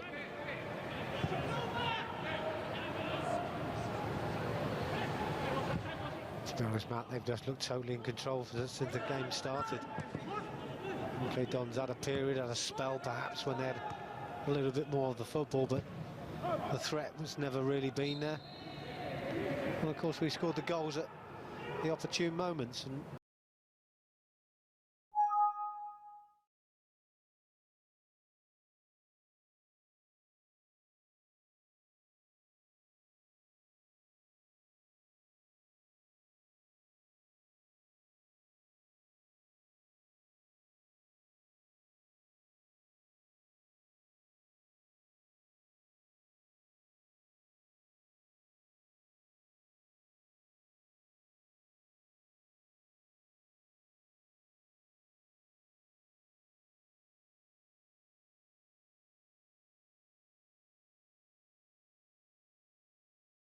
It's gone with their goalkeeper at the moment. If you're Robbie Nielsen about to give your team talk, are you going to tear into your players, or are you just going to say, right, we'll write this game off, try not to lose the second half? Well, I suppose it depends what they've done in recent matches. You know, if this is something that he's used to, then yeah, you tear into him, of course, you know, but there's also got to be some construction in there. It depends how he sees the game finishing as to where he goes. He might just accept that Chelsea are better and hopefully don't get absolutely annihilated, because that does your confidence no good at all. Lost their last league game 10 days ago at Doncaster, but that's their only defeat in 7 in all competitions. But they are being put to the sword here by an exceptional Chelsea team. It's got some stardust sprinkled in it in the shape of Michy Batshuayi, and he scored twice here. Callum Hudson-Odoi with a fortunate third. Well, so far, so very, very easy for the Blues. They'll fancy their chances of adding some more goals to the score in the second half too. Do stay with us. Plenty more to come from Stadium MK after this short break.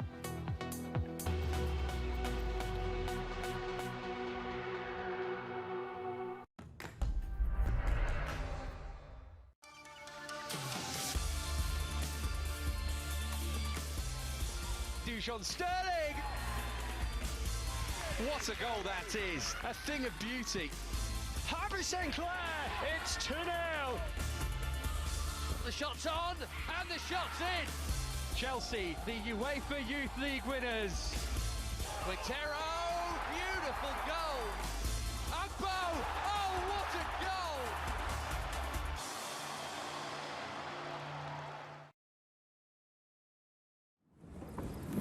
She's definitely a magical person.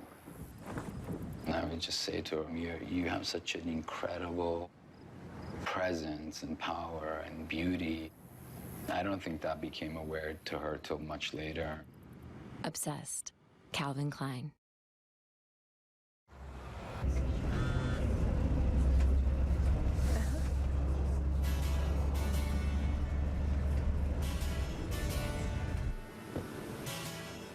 Give a little bit. Give a little bit of your love to me. I'll give a little bit. Oh, give a little bit of my love to you. There's so much that we need. Hello. Hey. So send us love. So that you will.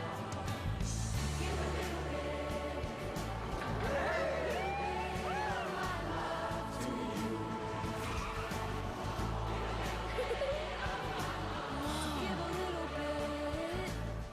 Give a little bit of my love to you.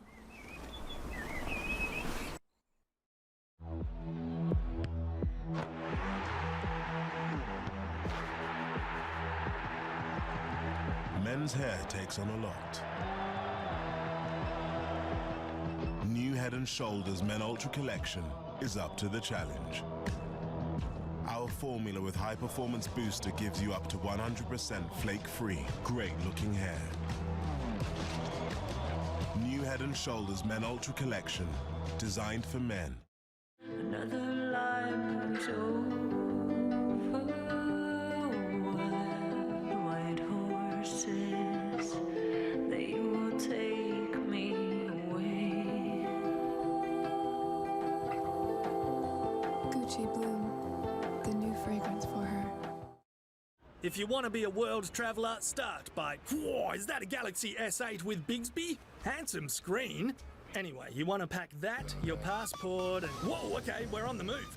To get around a new city, take the bus. Oh, yeah, the tuk-tuk's a way better idea. You've got to invest in a tour guide. Nah, apparently you don't. Don't forget your big camera, or that phone will do a cracker job. Now, travelling by yourself can be lonely. And look at you, you've got a ton of new friends. Ooh, llamas, you've got to love a llama. Buying a new shirt can be difficult if you don't know the language. No, actually, don't panic. Bigsby can help you with the Spanish. Good on you, Bigsby. Hold up, is that a king? Who are all those people? Oh, split screen. Now that is pure class. Okay, yeah, you've got the world traveller thing totally covered. And I reckon you got Crimbo covered too. Nice one.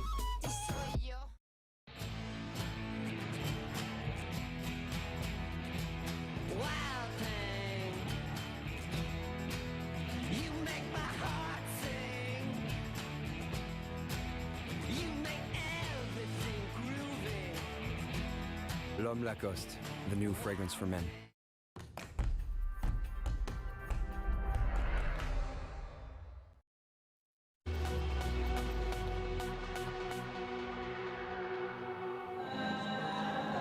Welcome to Stadium MK. Let's have a look back at the best.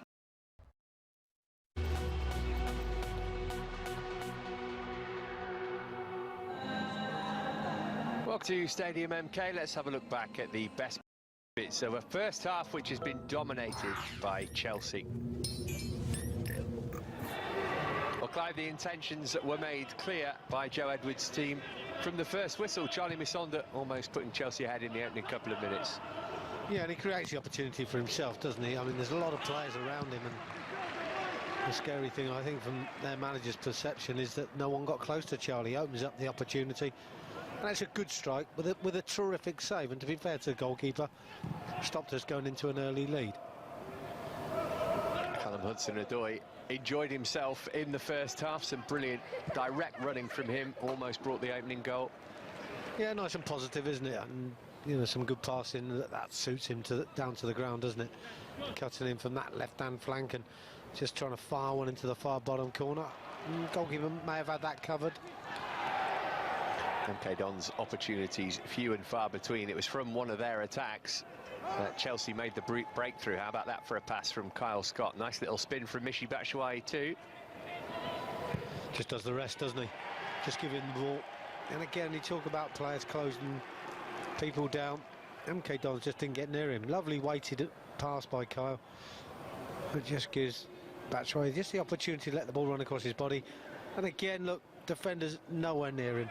Poor defending, but nice finish too. With some classic counter-attacking play from Chelsea so far in the first half. Look at Hudson-Odoi again, always full of running. This is a really nice team goal. Super to watch, isn't it? And it all came from the throw from Eduardo.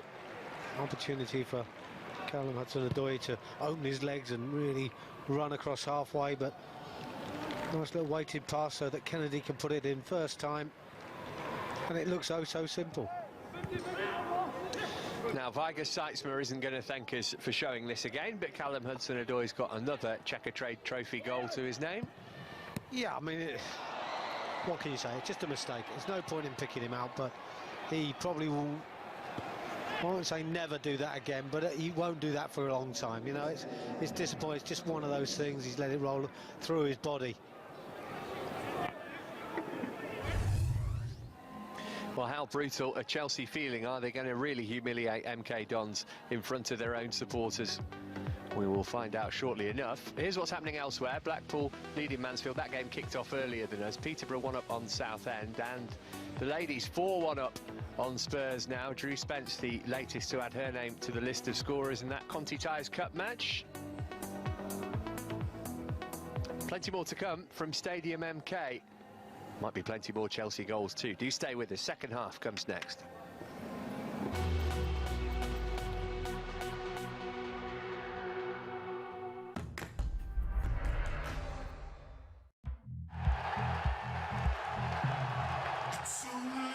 We must be proud for our achievement.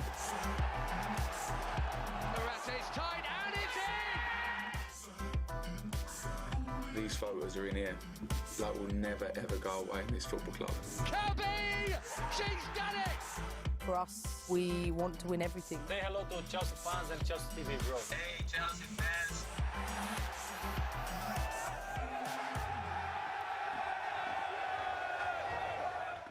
If you want to be a world traveller, start by, whoa, is that a Galaxy S8 with Bigsby? Handsome screen. Anyway, you want to pack that, your passport, and whoa, okay, we're on the move. To get around a new city, take the bus. Oh, yeah, the tuk-tuk's a way better idea. You've got to invest in a tour guide. Nah, apparently you don't. Don't forget your big camera, or that phone will do a cracker job. Now, travelling by yourself can be lame. And look at you, you've got a ton of new friends. Ooh, llamas, you've got to love a llama. Buying a new shirt can be difficult if you don't know the language. No, actually, don't panic. Bigsby can help you with the Spanish. Good on you, Bigsby. Hold up, is that a king? Who are all those people? Oh, split screen. Now that is pure class. Okay, yeah, you've got the world traveller thing totally covered. And I reckon you got Crimbo covered too. Nice one. Somehow chocolate for breakfast. Find out with Santa.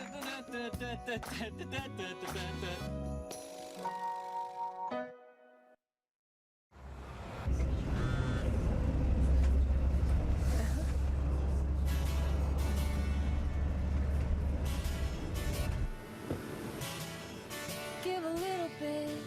Ooh, give a little bit of my love to you. There's so much that we need. Hello. Hey. So send us all the joy. Show that you care. Give a little bit. Of my love to you. Give a little bit. I'll give a little bit of my love to you. You know what time of year it is, right? Christmas! Well, we think that this year we should have a more traditional Christmas. When we were your age, it was about sitting around the fireside singing carols and having long conversations. So this year, that's what we're going to do. No! Of course we aren't! Come and see what work have let me try out. Your face. At Curry's PC World, our colleagues try out the products to experience them for you. Look, an LG OLED 4K ready TV with perfect black and colour. And with Dolby Atmos 360-degree sound. It's what Christmas is all about. Buy today and pay nothing for 6 months at Curry's PC World. Hold tight, open your head, take a glass. Don't be scared, you wanna be high. Get closer. Boss the Scent Intense. The new fragrances for him and for her. You never believed in fairy tales, knights in shining armor or happily ever after. But you believed when the right one came along, you'd be ready. Time to shine. Extra.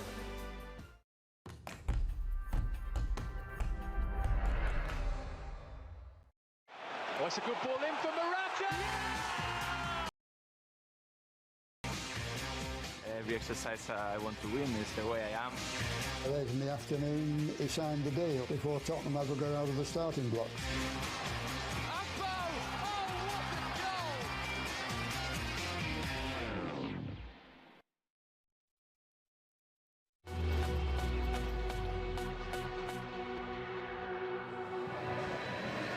Welcome back to Stadium MK, where the Chelsea under-23s are enjoying themselves. They are beating MK Dons.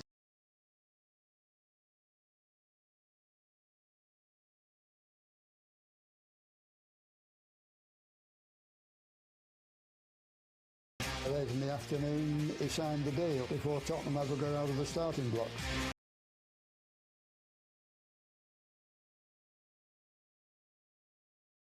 Before Tottenham ever got out of the starting block.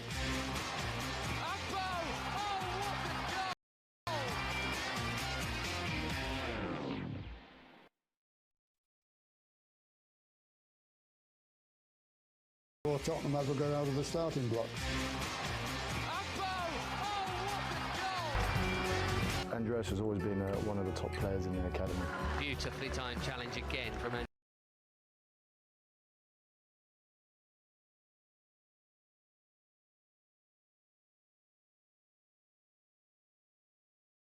They are through and through. I'm laid back. I'm not aggressive as a person. He's a great kid, he's got a great attitude. Has he got the experience? Yes. Has he played against some of the best strikers in the world? Yes, he has. I personally feel he could be a top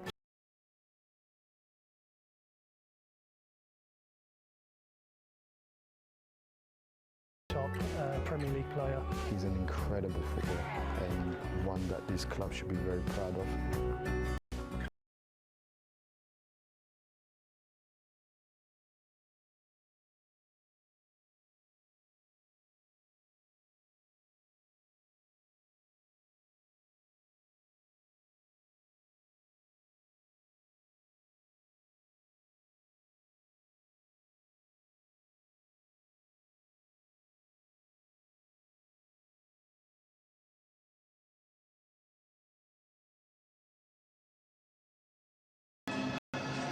keep coming in December. Plenty of them in various competitions, and that one always a standout fixture. Well, we spoke, Clive, about Robbie Nielsen and his half-time team talk. What do you think Joe Edwards will have said to his players? I would think he would probably say to them, just be professional. And they all know about it. They don't need to be, driven into them anymore. They know about professional. Keep a clean sheet, work hard, but keep the ball moving. And keep switching play as well if you want to. Just keep moving it as quickly as you possibly can. Keep finding a blue shirt. I think if we can do that and mentally say to ourselves, right, let's keep the ball, I don't think they can get near us. However, it looks like from the off, they're going to start pressing as high as they can, because Robbie Nielsen has probably said to them, get the next goal, and then we'll see what happens. So being professional is not using this as an excuse to bring out your party pieces, your flicks and your tricks. Oh yeah, you can do that, but do it in the right areas. Don't do it in the wrong areas. Do it in the final third, do it around the penalty area. If you've got a trick in your locker, try it. But it's got to be in the right areas. But be professional in keeping a good shape, work hard, but try and keep hitting the blue shirt, because if you do that, I don't think MK Dons can live with us. No changes by either manager at half-time, maybe somewhat surprisingly from an MK Dons perspective. Here's Jake Clark-Salter for Chelsea. Yeah, well, that makes you think that what you said to me just on the break, that will he get into his players and give them a bit of a rollicking? That would suggest that that's what he's done. He sent the same players out there with his words of wisdom ringing in their ears, and he says, right, for the next 10 minutes, show me what you can do. Nesbitt moving it wide. It's Goulbourne.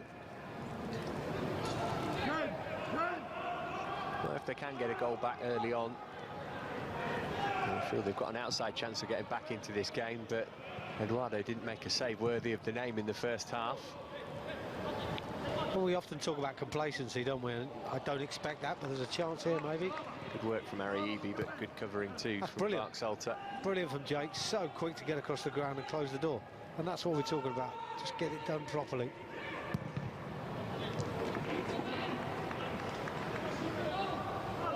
There might be another one on the move in January for a loan. Now Antonio Conte likes having him around the first team squad, but his loan at Bristol Rovers last season was curtailed by injury.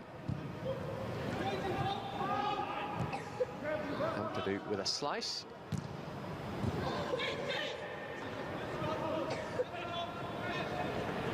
All a bit tight in there. And someone needs to move the ball on, but it's the Dons who've come away with it. Williams. Cross volley clear by Ampadu. It's good clearance as well, isn't it? Just gives us an opportunity to get our shape back again and just see the game for what it is, and then, as we see there, force it all the way back.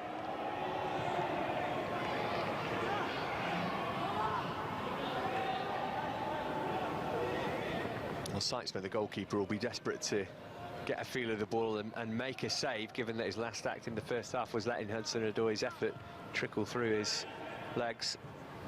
Well, there's no point in labouring on it for him, to be honest. It's one of those things, forget it. The sooner you forget it, the better you'll be for it. But you're right, he doesn't want to be reminded of it too often. Ampadu rolling it across to James. I know we haven't seen much of him, but where do you see his natural position being, Ethan Ampadu? Because, as I said in the first half, we've seen him swap from midfield to defence in his fledgling Chelsea career.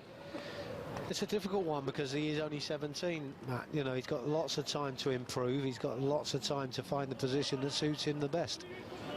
But he's also got that ability, as we've seen, for instance, with the likes of David Luiz. That, David Luiz could play any one of the three centre-backs, plus as a holding player in midfield. Well, you tend to feel Ethan's got that in him as well. So just be a question of working at it and see where it leads him, because he's still a young man.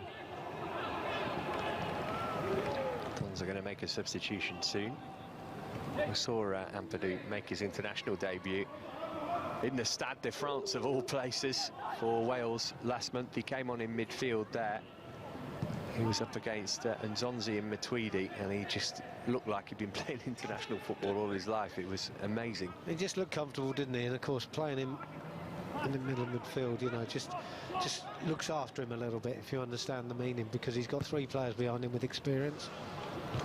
So if he does tend to get out of position or make a mistake, he knows he's safe and he can relax in there. And really good performance as well. He didn't make any mistakes, as far as I can. The defenders are going to come out on top, and Reece does well just to get his foot behind it and clear. Still just got that one ball.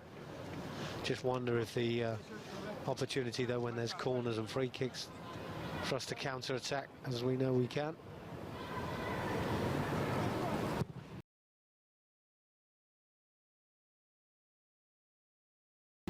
Colborne sends it over. James got it clear. Decent enough header yet again, but looks like it's going to be a little bit of a longer throw this time. But again, you know, they want to set things up all the time, MK Dons. They've got nothing off the cuff. Nothing. If they're going to break through us, they need to find something a little bit different. Aribi fouled by Kyle Scott, according to the referee's assistant, who was close at hand. Oh, difficult to see if there was actually any contact here. I thought Kyle got the ball, to be honest. But let's have another look. Oh, he didn't get the ball, but he didn't even make any contact either. Aribi going down very, very cheaply. I think that's what Kyle was complaining about.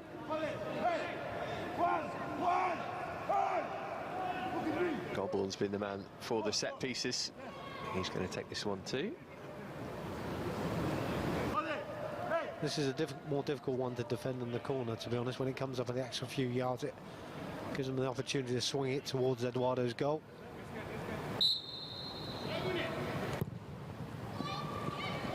Eduardo came through a crowd and took a heavy landing there. There to be won. It's a collision of coming together. Eduardo does really well, don't get me wrong. I'm not sure that's a foul. Let's hope he's okay. Looks like a bit of a dead leg, maybe. Thomas Asante, the player who crashed into him. Well, 7 minutes into the second half. Dons are making their first substitution. This is Sam Nombe. Well, obviously, an academy product who's coming on for Ryan Seeger, who hasn't done much. Yeah, and Robbie Nielsen's just obviously, as we said, Matt, he hasn't got the answer he was looking for. Feels he needs to make a change. I mean, we haven't seen Ryan Seeger for the whole of the second half. I don't think he's barely had a touch, so understandably. Nombe off the bench here in 2 of the group stage games. He's only played twice in the league. Marcin Bolker's the replacement goalkeeper for Chelsea, but Eduardo could really do with 90 minutes if possible. It's a dead leg, though. He won't be able to carry on. Yeah, he looks in a bit of discomfort, doesn't he? This is 2 or 3 minutes after the incident, so probably see how it feels when he starts walking. Obviously, he won't take goal kicks, but might be able to stay there for a bit longer. But he looks like he's struggling there. That looks painful.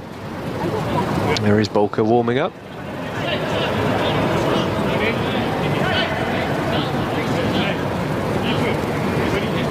All 6'5" of him. Well, if he is going to carry on here, Eduardo, MK will be desperate to get a shot at him as soon as possible. Well, it looks like he's going to carry on. As I say, he won't be taking the goal kicks, but yeah, if you're an MK Dons player now, you've got to look to maybe getting some shots away and possibly having to do it from distance. Oh, that's late from Nombe, just on Ampadu. You heard the yelp of pain. Really high boot, not a good challenge at all, that. Well, he's left his foot in. I think that's the question that is being given to him by the referee. And whether he's hurt him or not is not the point. Leaving your boot in is dangerous. And the referee feels that the yellow card should come out. I mean, he's been brought on to make an impression. I don't think it was particularly in that style. Bit too keen, maybe. Well, he's still not had a touch of the ball, has he? Here we see the challenge. that is late. You know, there was no way he's getting to the ball. He just knows that his full body weight is going into the challenge, and he is a big lad. Yes, of course. Sometimes we often say that at lower league level, some of the challenges are not punished. That'll be one of the quickest bookings on record. What was he on, 2 minutes? I think Vinnie Jones' 6-second record still stands, doesn't it? Straight from kickoff many years ago. Nice flick there from Kyle Scott. Labour under pressure. The fact that it worked was magnificent, wasn't it, from Kyle? Here comes James.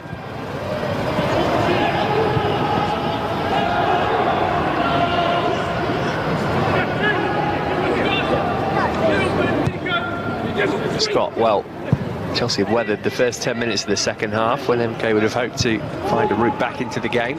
Lovely touch from Batshuayi. Here's Charlie Musonda opening up his body and guiding in a fourth into the bottom corner. Cool as you like. Two Belgians linking up, and Chelsea just ending any doubts as to the result of this game. Musonda gets his name on the score sheet. It's MK Dons 0, Chelsea 4. I'm really pleased he put this one in, because he starts it off by picking up the second ball. Lovely little 1-2 with Batshuayi, but see the way he opens up his body. He could have gone either way, but to be fair to him, that's a super little finish from that position. And I'm pleased for him. I don't think he's had the best of games today where he's been totally involved and his touch has been good, but nothing wrong there. Absolute perfection. Telegraphed what he was going to do by opening his body up that wide, didn't he? But he hit it so far into the corner, goalie had no chance. Yeah, I think Seitzma was thinking, I mustn't get beaten by near post. And I think he's overcompensated, and it's given Charlie the opportunity. And it's a nice finish. You know, you just have to keep a composed head, and that's what he's done. But good to see him winning the ball initially from the second ball that he just picks up after the defensive header came in. And then the 1-2, the touch by Batshuayi, excellent. Just to contextualise this again, there's only one other academy team left in this competition. They are Leicester, who scraped a 2-1 win at Scunthorpe last night. Chelsea are 4-0 up here. We haven't played for an hour yet.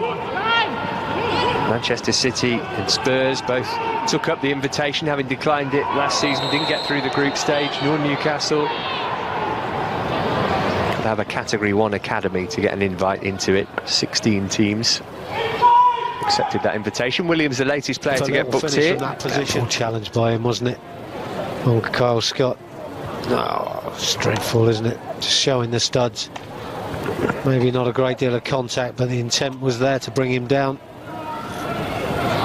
That's a player who's played more than 100 games of league football and isn't particularly enjoying being 4-0 down to well, a bunch of juniors. Well, absolutely, but you should think about that before kick-off. No need to resort to challenges of that nature. Difference in quality, but a difference in attitude from the two teams as well, really, from the first whistle.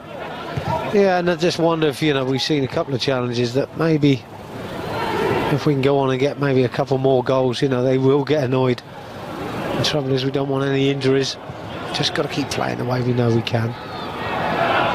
Like a foul on Musonda by Scott Wootton. Referee was closer than us, though. Well, one back by Scott. Good footing. He's having a good game, isn't he, Kyle Scott? To be honest, he's growing into the game as well. I think he's getting better and better as the game goes on. Although that's a good turn. Commentator's curse. Yep. Here's Harry Eby.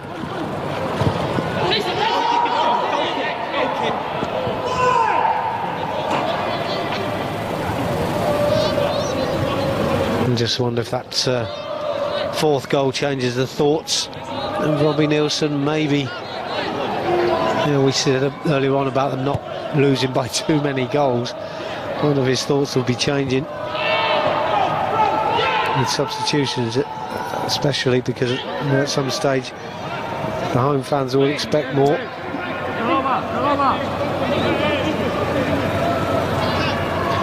Just the home fans he's got to worry about. I imagine Pete Winkleman in his box is not particularly amused with what he's seeing.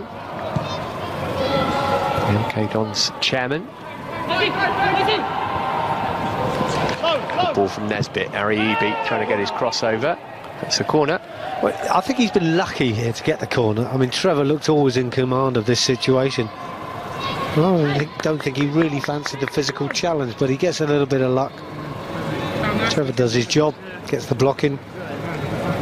Maybe we'll counter-attack from this corner and score again. Eduardo and co will be desperate to keep the sheet clean, of course. What can Goulbourne do with this latest corner? It's really well defended. And that's 2 out of 2 from Reece. They put it on his head twice now and he's cleared it with ease.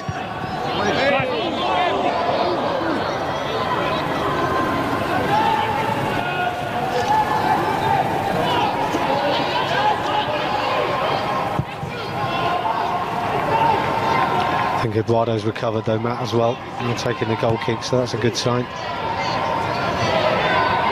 Sterling holding it up.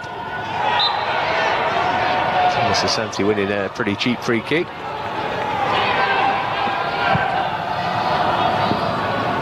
Arivi. Lovely shape on the cross. Eduardo had to leave it. That's a good ball in, isn't it? Again, dealt with quite comfortably. Good talking by Eduardo.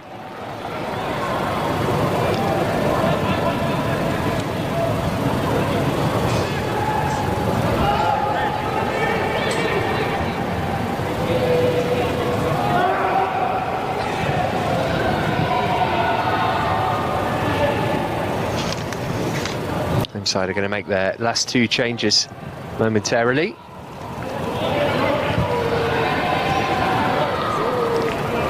Here's Aribi.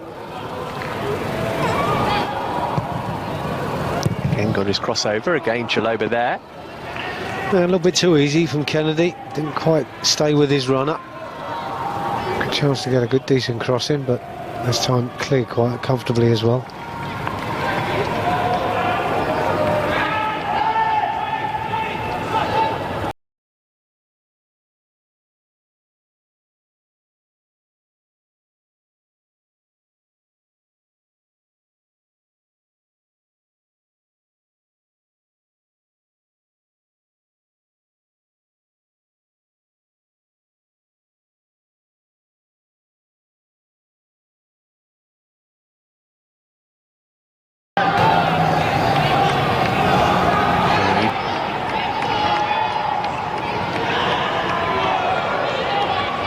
Nesbitt.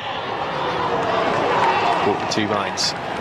Well, I think he's gone for the shot. He's just dragged it really, really badly, hasn't he? Trying to maybe knock the skin off the ball. And to be fair, he's probably been one of the more dangerous players, Nesbitt. Not really threatening that much.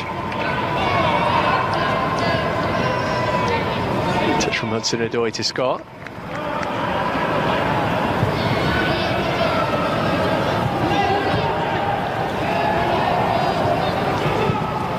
Just feel that Chelsea really at half pace at the moment, Matt, since the half-time break. So we're correcting what they do. I just feel there's another gear there for sure.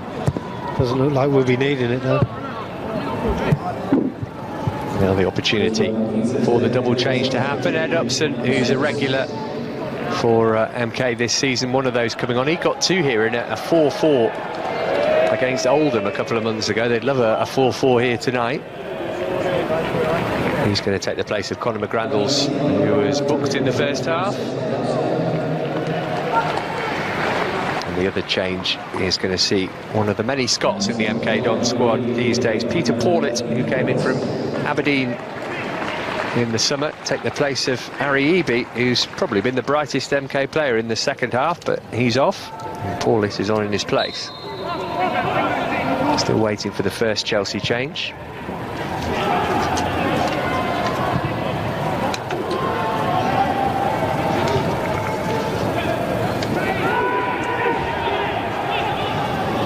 Chalobah. Well, still a long way to play, isn't it, to have made all your substitutions for MK Dons, but I guess you make changes accordingly in the scoreline, as the scoreline suggests, and I think probably made it with thoughts of their next game and what you're going to do with players and who they need to have minutes on the pitch. That's why he was pushed in the back here, and the free kick doesn't look too happy with the push. Shrewsbury here on Saturday, next up for MK. And they are flying high, but have hit a bit of a sticky patch in League One. Strawberry, as Eden Hazard called them a couple of years ago when Chelsea played them. Here's Clark.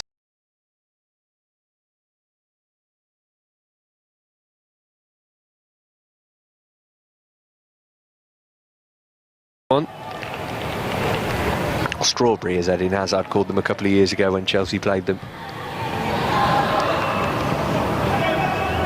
Here's Clark Salter.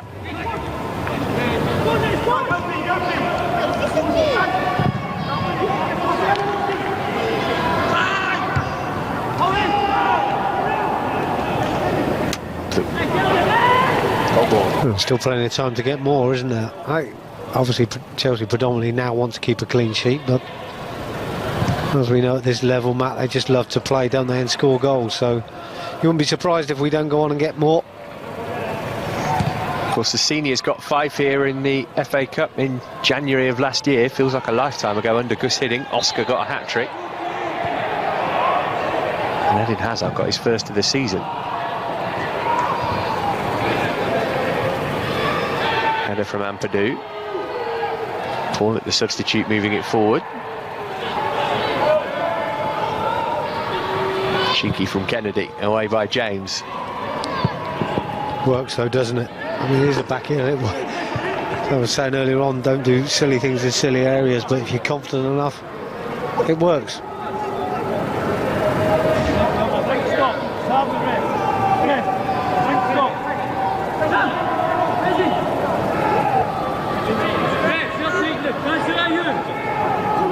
Trying to make out what Robbie Nielsen was saying to the referee there, but my Scottish isn't good enough.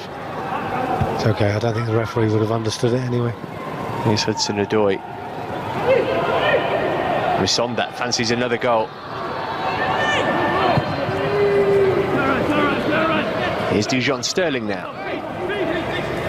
We haven't seen a great deal of Dujon tonight. In a win like this, you expect the flair players, the attacking players, to have a lot of the football, but it hasn't really worked out for Dujon too much. There's not a great deal to do. Chelsea haven't really got out of second or third gear, have they? They just haven't had to. The opposition's been so limited. Yeah, I think if you're a MK Dons fan, you'd be very, very disappointed in the way they've played tonight. Now, whether that's down to the style the manager wants to play, and their style just didn't suit a Chelsea team that pass for fun, and you just left themselves wide open. But again, the ball goes forward and you can't hold it up or link the plate. Chalobah, nice turn.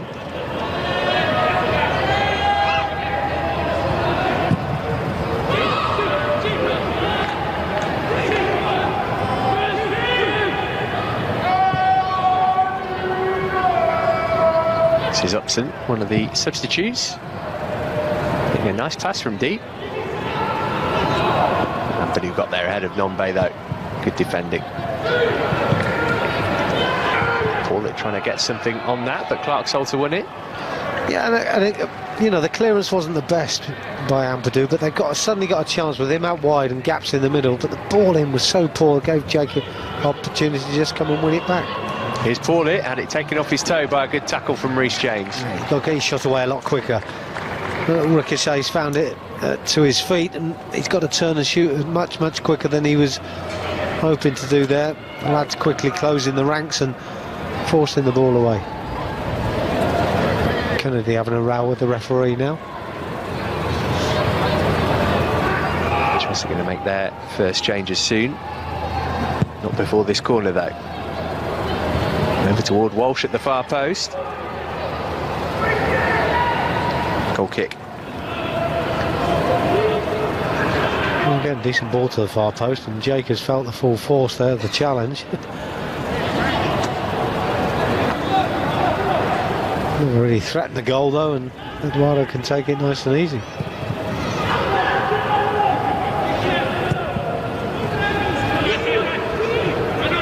Risondat heard the shout of man on, Upson can't keep up with him.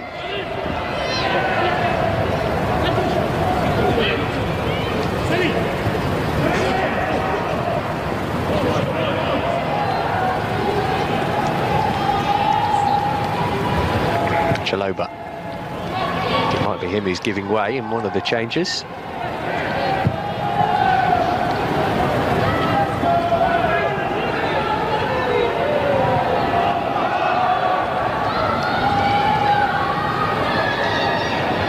Hudson-Odoi looking for the give and go with Batshuayi. He just couldn't quite work it back into his path. It's a great run, isn't it? He was in again, wasn't he? Just similar to the Charlie Masonda one a few minutes ago. Hudson-Odoi is the other player who's going to be withdrawn, so want another touch before the ball goes out of play. Kennedy spinning and being brought down. Yeah, there's a foul on Jay Clark-Salter as well just prior to that. George Williams has got to be a little bit careful. He's already got a yellow card. The referee's right to have a word with him. They're just losing the plot slightly. On a yellow card, don't keep tugging shirts. Referee will have no choice. Well, Ruben Zammit was the captain for the first 3 games. He's going to come on along with Hazard Jr. Zammit for Chaloba is expected. It will be Hazard for Callum Hudson-Odoi.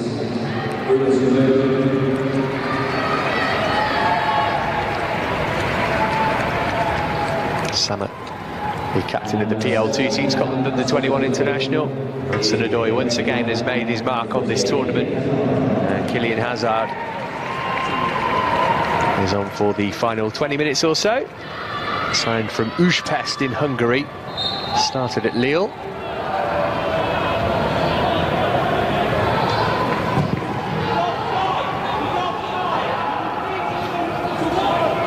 How did Chaloba and Hudson-Odoi do for you? Well, I think in a game where we've dominated and we've not really looked under too much pressure, I wouldn't say it's been an easy game for Trevor Chaloba, but he's done his job in the middle of midfield, hasn't he? Quite nicely, quite comfortably.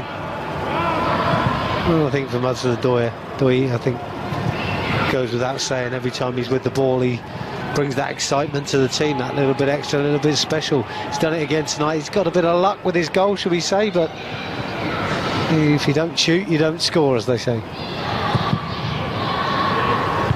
One change left. Wonder if Batshuayi is going to get the full 90. Martel Taylor-Crossdale is the likely replacement.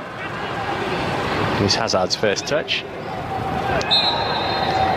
Just like his brother, he gets fouled immediately. I'm sure he's used to that. Just got caught, didn't get the ball out of his feet quickly enough. Referee playing advantage after Scott went to ground. I thought he won the ball. The referee felt there would have been a foul if the Dons hadn't come out with the ball, but Masonda trying to kill it with his first touch, couldn't quite. And he's going to bring it back and book Kyle Scott here. Was he suggesting that's from a count-up of challenges that he's not been comfortable with, or with it for that one particular challenge? First Chelsea player to see a card tonight.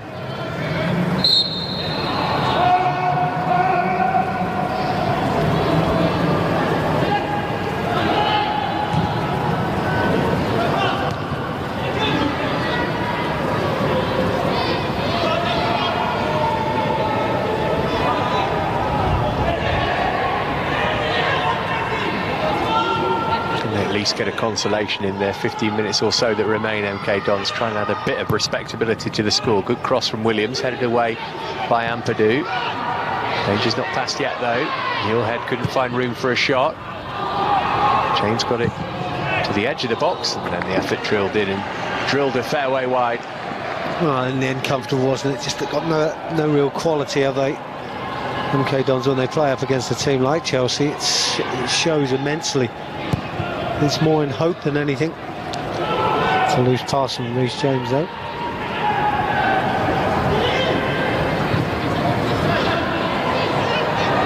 loose touch from Nesbitt.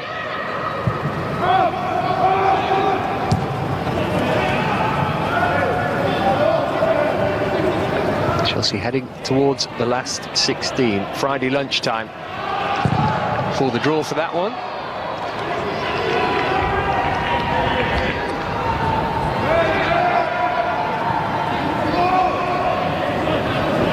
Salter.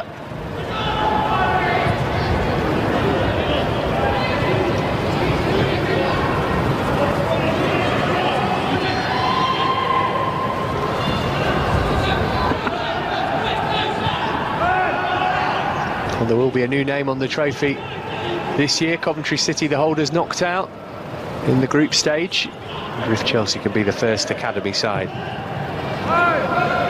to have their name engraved. You'd have to say, from today's performance, I think it's been excellent, very professional, gone about their business in the right way. At the moment, a nice clean sheet, they'll be pleased with that. And 4 goals to boot, so at the end of the day, it certainly will be a threat, whoever they draw in the next round. Will be a team from the southern section again up until the quarter-finals.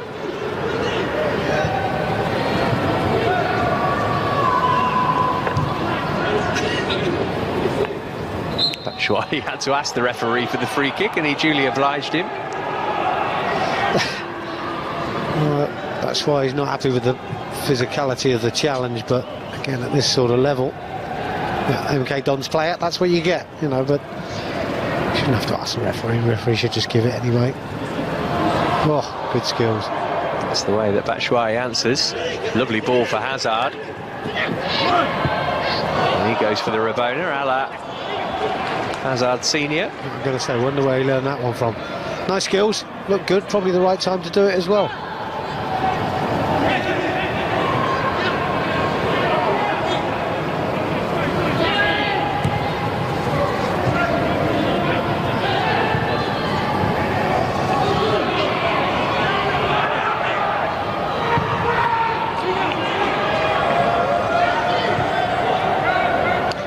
Well, they had a, 5-minute spell where they showed a bit of pep at the start of the second half, but there's been absolutely no sign of a fight back, really, from MK Dons. No, and I think we said it at half-time.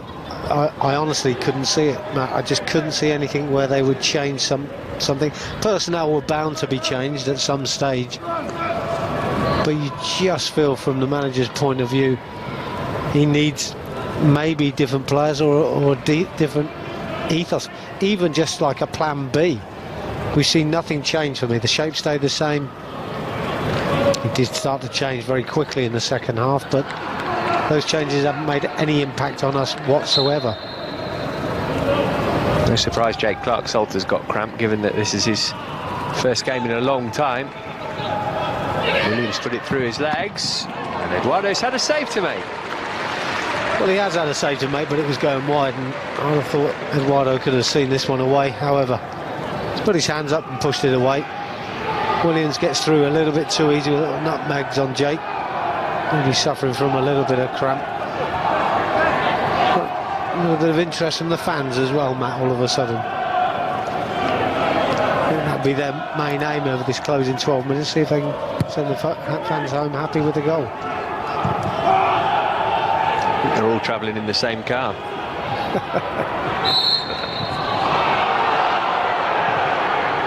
That's another tackle on Batshuayi, which the referee has called a foul.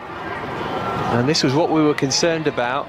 Well, he would be concerned, you know, and I think when you play up front and play in that position, the one thing you are worried about in games like this is injury. You know, and he doesn't need the physical challenges, and that's what's upsetting. But the thing is, he's big enough, strong enough to be able to deal with those sorts of things. So he must keep playing the game the same way.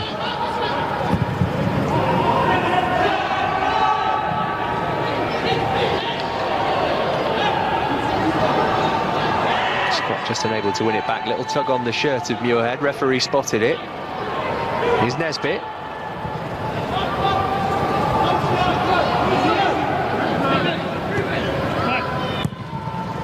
First time whip in from Williams. Good ball as well. Header was on target. Yeah, it's a bit too close, obviously, to Eduardo, but, you know, it was a good header. It was just over the top of Ethan Ampadu. It's a good ball in. Thankfully, the header wasn't the best. And it gives Eduardo a chance to take it quite cleanly, but anywhere in the corner might have given us a problem. 10 minutes to go, no penalty shootout here tonight.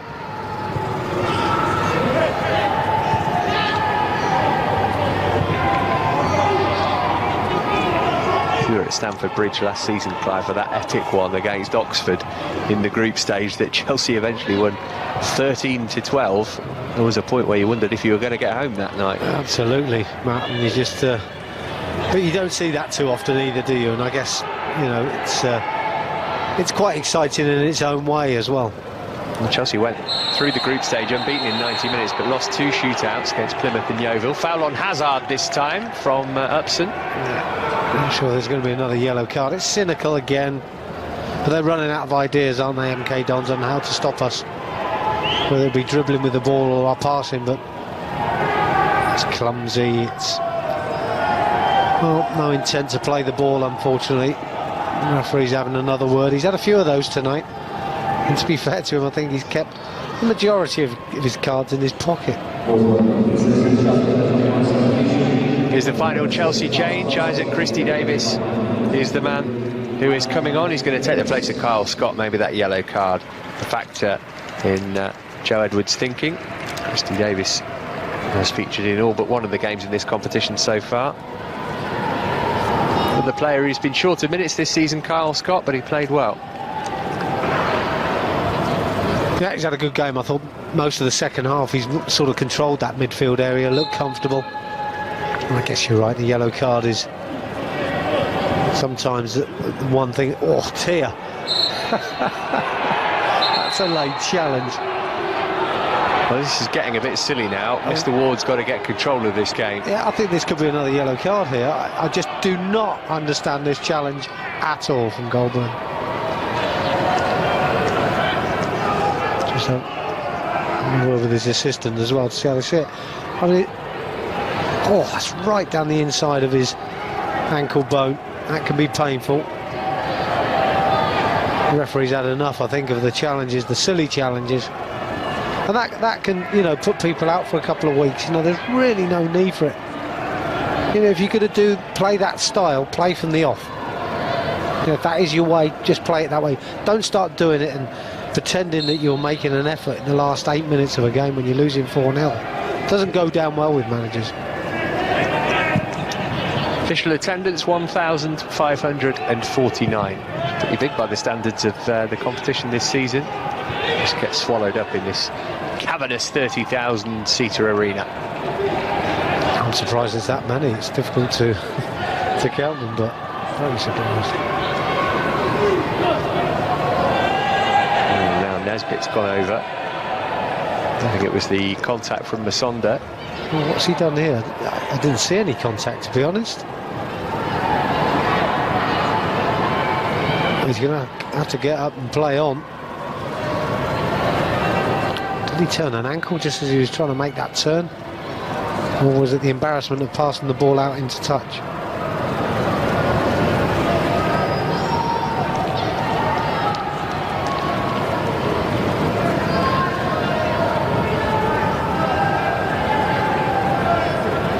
Just get his stud caught in the turf. I think just before he got to Charlie Masonda, Charlie didn't go in with the challenge, stood his ground, he's had to readjust, and as he readjusts, he turns his ankle.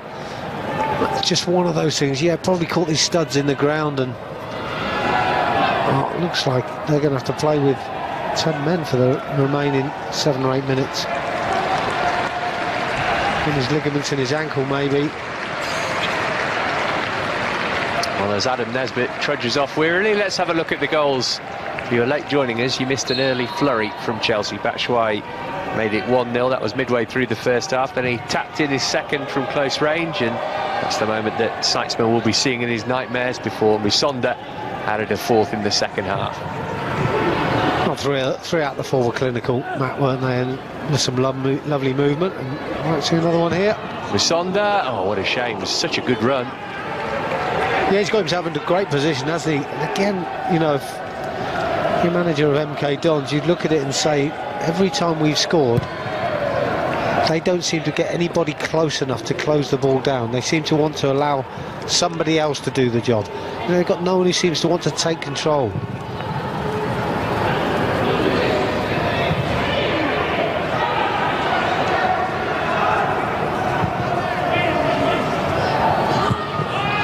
Calm from Eduardo out to Ampadu.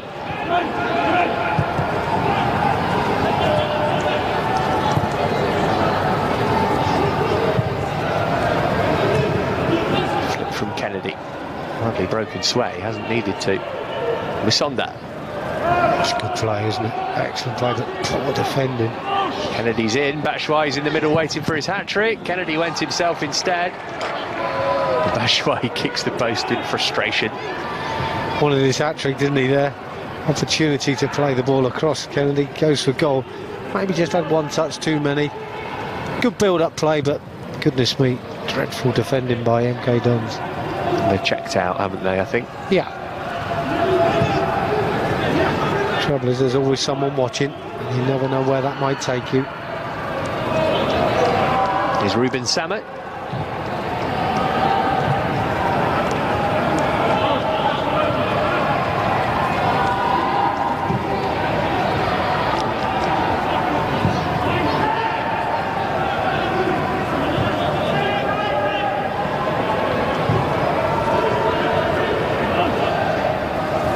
Nice bit of keep ball for Chelsea now as well, and nothing more frustrating for the losing team when you're in this situation.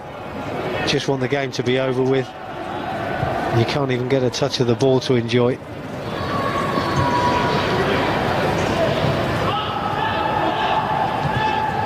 You usually get one who breaks ranks because he gets angry, loses his discipline, breaks ranks, and then you just pop the ball in behind.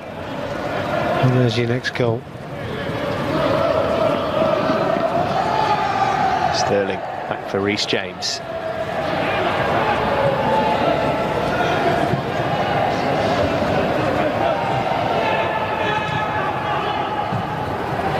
Nice little chop from Batshuayi.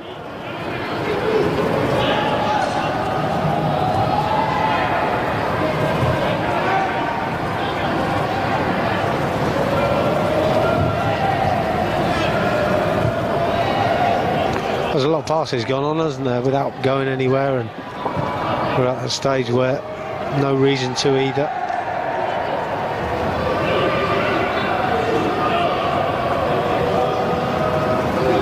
Misonda.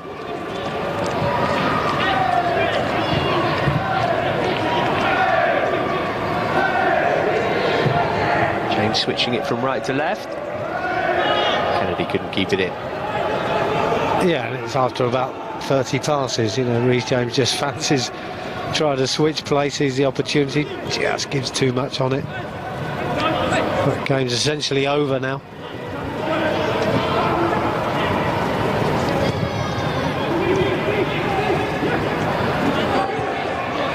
Some decent Chelsea performances. Who'd be your man of the match? Well, I think from goal scoring on its own, I think Batshuayi has got himself into some great positions. And Callum Hudson-Odoi, as always, excites. But I think I probably would pick out a defender. I think Reece James has been excellent, to be honest, at the back, and whatever he's had to deal with. You know, it's always difficult to pick an isolated player when you win 4-0 because it's a team performance, but you always have to defend and keep a clean sheet. But no one's had a bad game for me, to be honest. You know, they've all done their job and done it very, very well and very professionally. Hudson-Odoi's had all the headlines, but you can make a case to say that James is up there with the best in any of the academy teams we've seen this season in terms of the improvement from last season to this. I certainly haven't seen him have a bad game. No, and I think, you know, I think the one player, you know, you can pick out in the first team to sort of mirror yourself on would be Cesar Azpilicueta. You know, his performances this season, we always say, you know, he'll give you 7 out of 10, but on a regular basis he's given 8s and 9s, and I think when you see him playing, you know, if there's a younger player, a certain player you can watch, and Reece may be learning from him, but you know, the performance tonight has been excellent. But like you always say, the forwards and the goal scorers will always grab the headlines. Hazard, only going to be 2 minutes of added time supposedly, so okay, Don's almost out of their misery.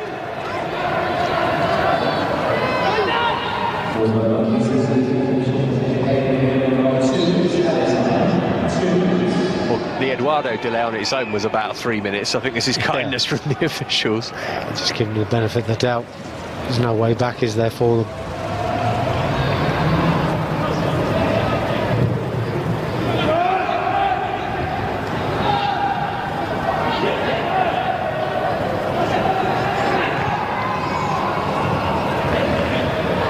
Hudson.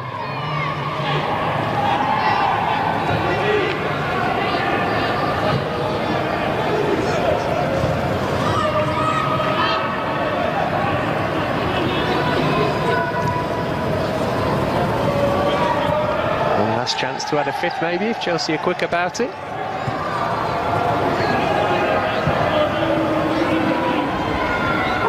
Well, you can only beat what's put in front of you. Most of these Chelsea players haven't played first-team football yet. Yeah, it does tell us the strength of the academy, though. It's lovely to see that. We put a bit of first-team experience in there, the likes of Batshuayi and Charlie Masonda to a point as well. Kennedy as well has played quite a number of games, so put that in the mix. And these lads will enjoy playing with them and learning from them at the same time. Clark Salter.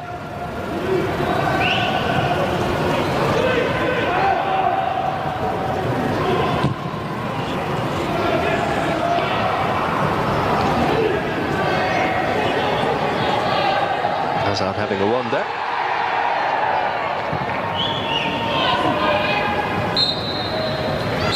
Hugely impressive from Chelsea, who saunter their way into round three.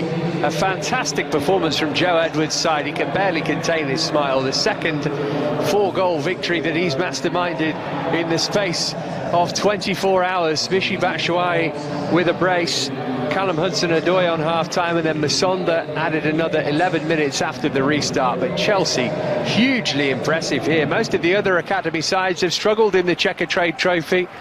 Chelsea, well, who knows, they might go all the way to Wembley. Batshuayi enjoying it with those who've travelled from West London. Chelsea by far the better team here. MK Dons just didn't turn up. Chelsea were fantastic. They've beaten the Dons here by 4-0.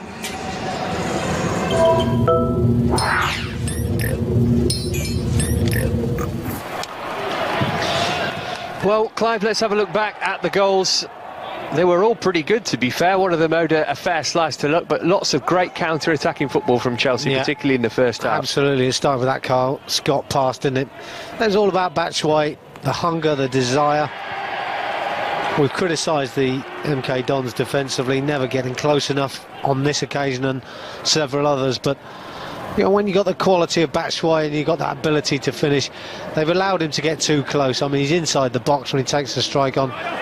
No chance at all for the goalkeeper. And then we make this break again, and lovely throw by Eduardo, but look at the pace of Hudson-Odoi. They can't deal with it, can't handle it.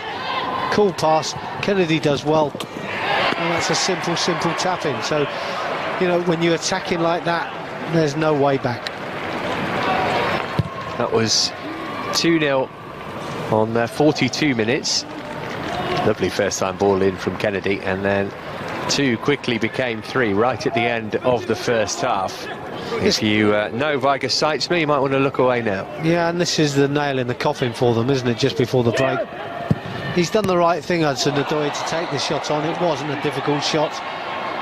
The goalkeeper just made a complete hash of it. He probably won't do that ever again, but big smiles on Callum's face because he knows he's had an element of luck in scoring the goal.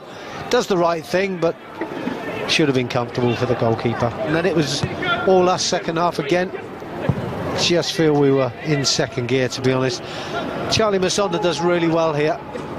Wins the first ball, plays a 1-2, opens up his body, and goalkeeper not wanting to get beat on the near post, leaves too much space the other side, and It's a nice finish to the game, to be honest. Lovely touch by Batshuayi. Good finish, Charlie. This is what happened elsewhere in the competition tonight. Blackpool beating Mansfield on penalties. Peterborough 2-0 victors over Southend, and that Ladies Conti Cup match finished 4-1 to Chelsea in the end. Draw for round 3 takes place on Friday lunchtime for this competition. We will await and see who Chelsea get, but they'll be one of the most feared sides in it after tonight's fantastic performance. A couple of things to point you in the direction of before we say goodbye. Join the boys for wherever they may be with all the build-up to the first team game at West Ham. That's a 12:30 kick-off. We are on air from 11, and then PL2 action coming live your way on Monday night as Chelsea travel to Derby County, looking to kick-start their season in that competition. They'll hope to use tonight's result as a springboard to do that. From Clive Walker and myself, Matt Davis, though, thanks for your company here this evening. A fantastic evening it was, too, for Chelsea, who've beaten MK Dons at Stadium MK by 4-0. Bye for now.